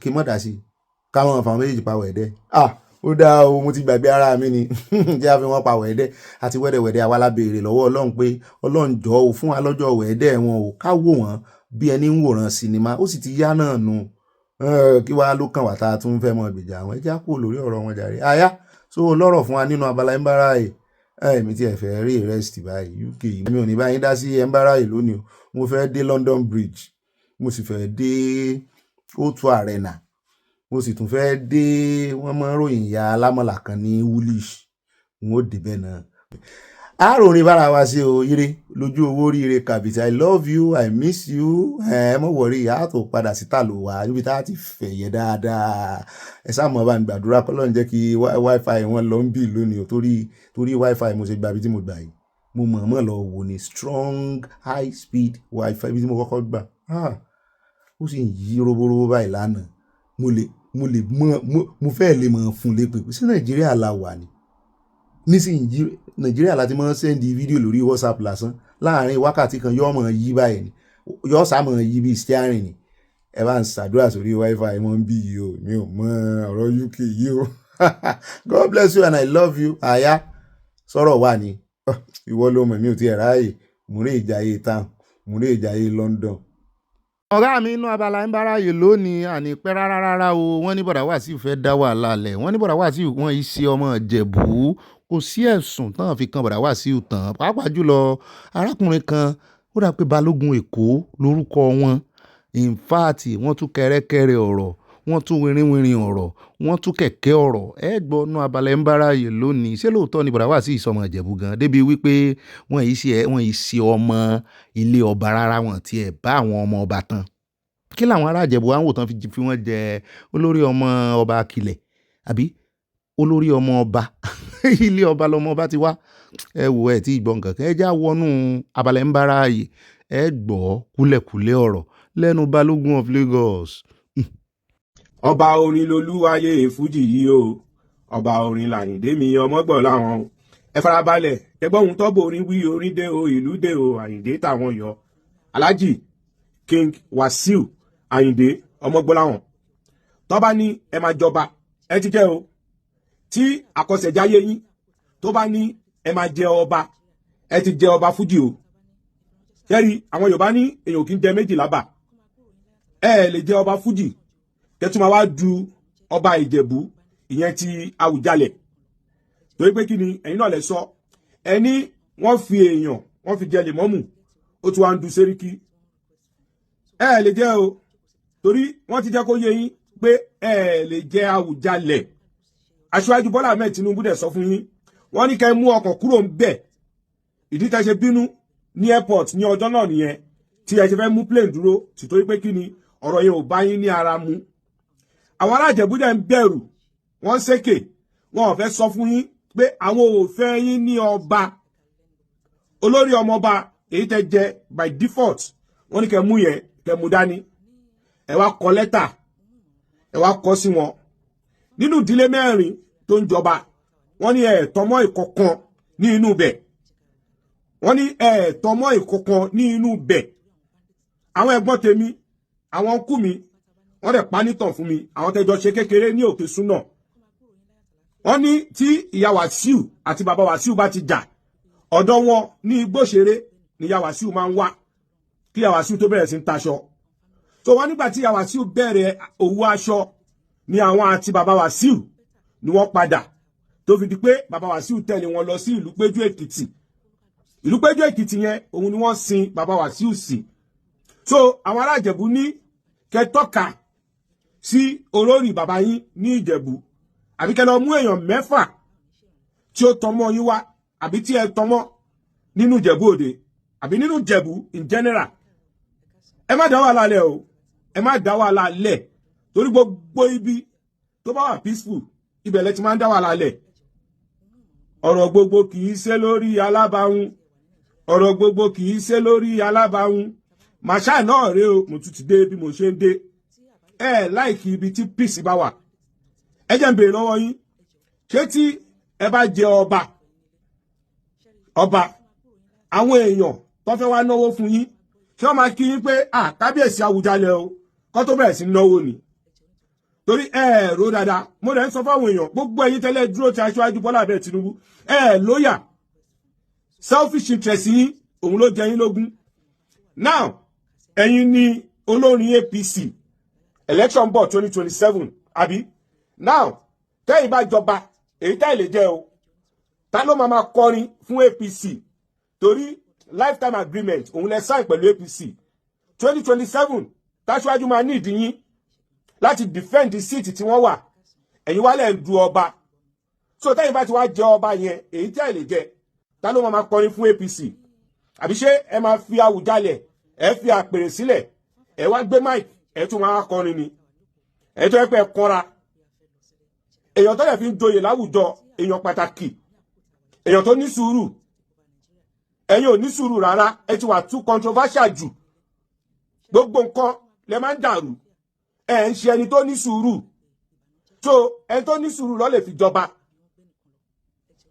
bàbá tó bí ìyá tó bí bàbá tó bí màmá tèmi ọmọ Ìjẹ̀bú ni wọ́n o ọmọ Adéríbigbé ni wọ́n o a dẹ̀ ti ní ọmọ oyè tá ti mú sílẹ̀ nídìí àgbàlagbà so ẹ lọ jókòó kò tí kọ̀yìn àwọn ará Ìjẹ̀bú ní àwọn ò fẹ́ ẹni tí ó máa disgrace àwọn ní Ìjẹ̀bú pé oyè olórí ọmọọba wọn lówó lọ fi ń jẹ wọn láwọn ò fẹ́ ẹni tí àwọn èèyàn máa lẹ owó mọ́ ní orí tìtorí pé kí ni ẹ lè fi fújì mi yẹn ẹ lè fi lẹ̀ kí lẹ wá ń wá nídìí ọba Àwùjalẹ̀ wọn ní ẹ fi ibi ẹyọ kan tọmọ wa ní Ìjẹ̀bú bàbá tó bí màmá tó bí bàbá tó bí màmá ti tèmi ọmọ Ìjẹ̀bú ni wọ́n a dẹ̀ ti mú ọmọ oyè sílẹ̀ àfẹ́ àgbàlagbà ẹ má dá wà lálẹ́ o torí gbogbo bíkíbi tẹ́ bá wà lẹ ti máa ń dá wà lálẹ́ ẹ ti wà too controversial jù ẹ wá lẹ fẹ́ joyè Àwùjalẹ̀ kí ló máa ṣẹlẹ̀ sí ọba fújì torí adé tó wà lórí mi ọba fújì ni mo jẹ Àyìndé lágbádé fún Aláyìndé lágbádé fún ọba fújì rèé o Àyìndé lágbádé fún ọ̀rẹ́ wa kí ló máa ṣẹlẹ̀ sí yẹn èyàn kì í jẹ méjì lábà o aláàjì èyàn kì í jẹ méjì lábà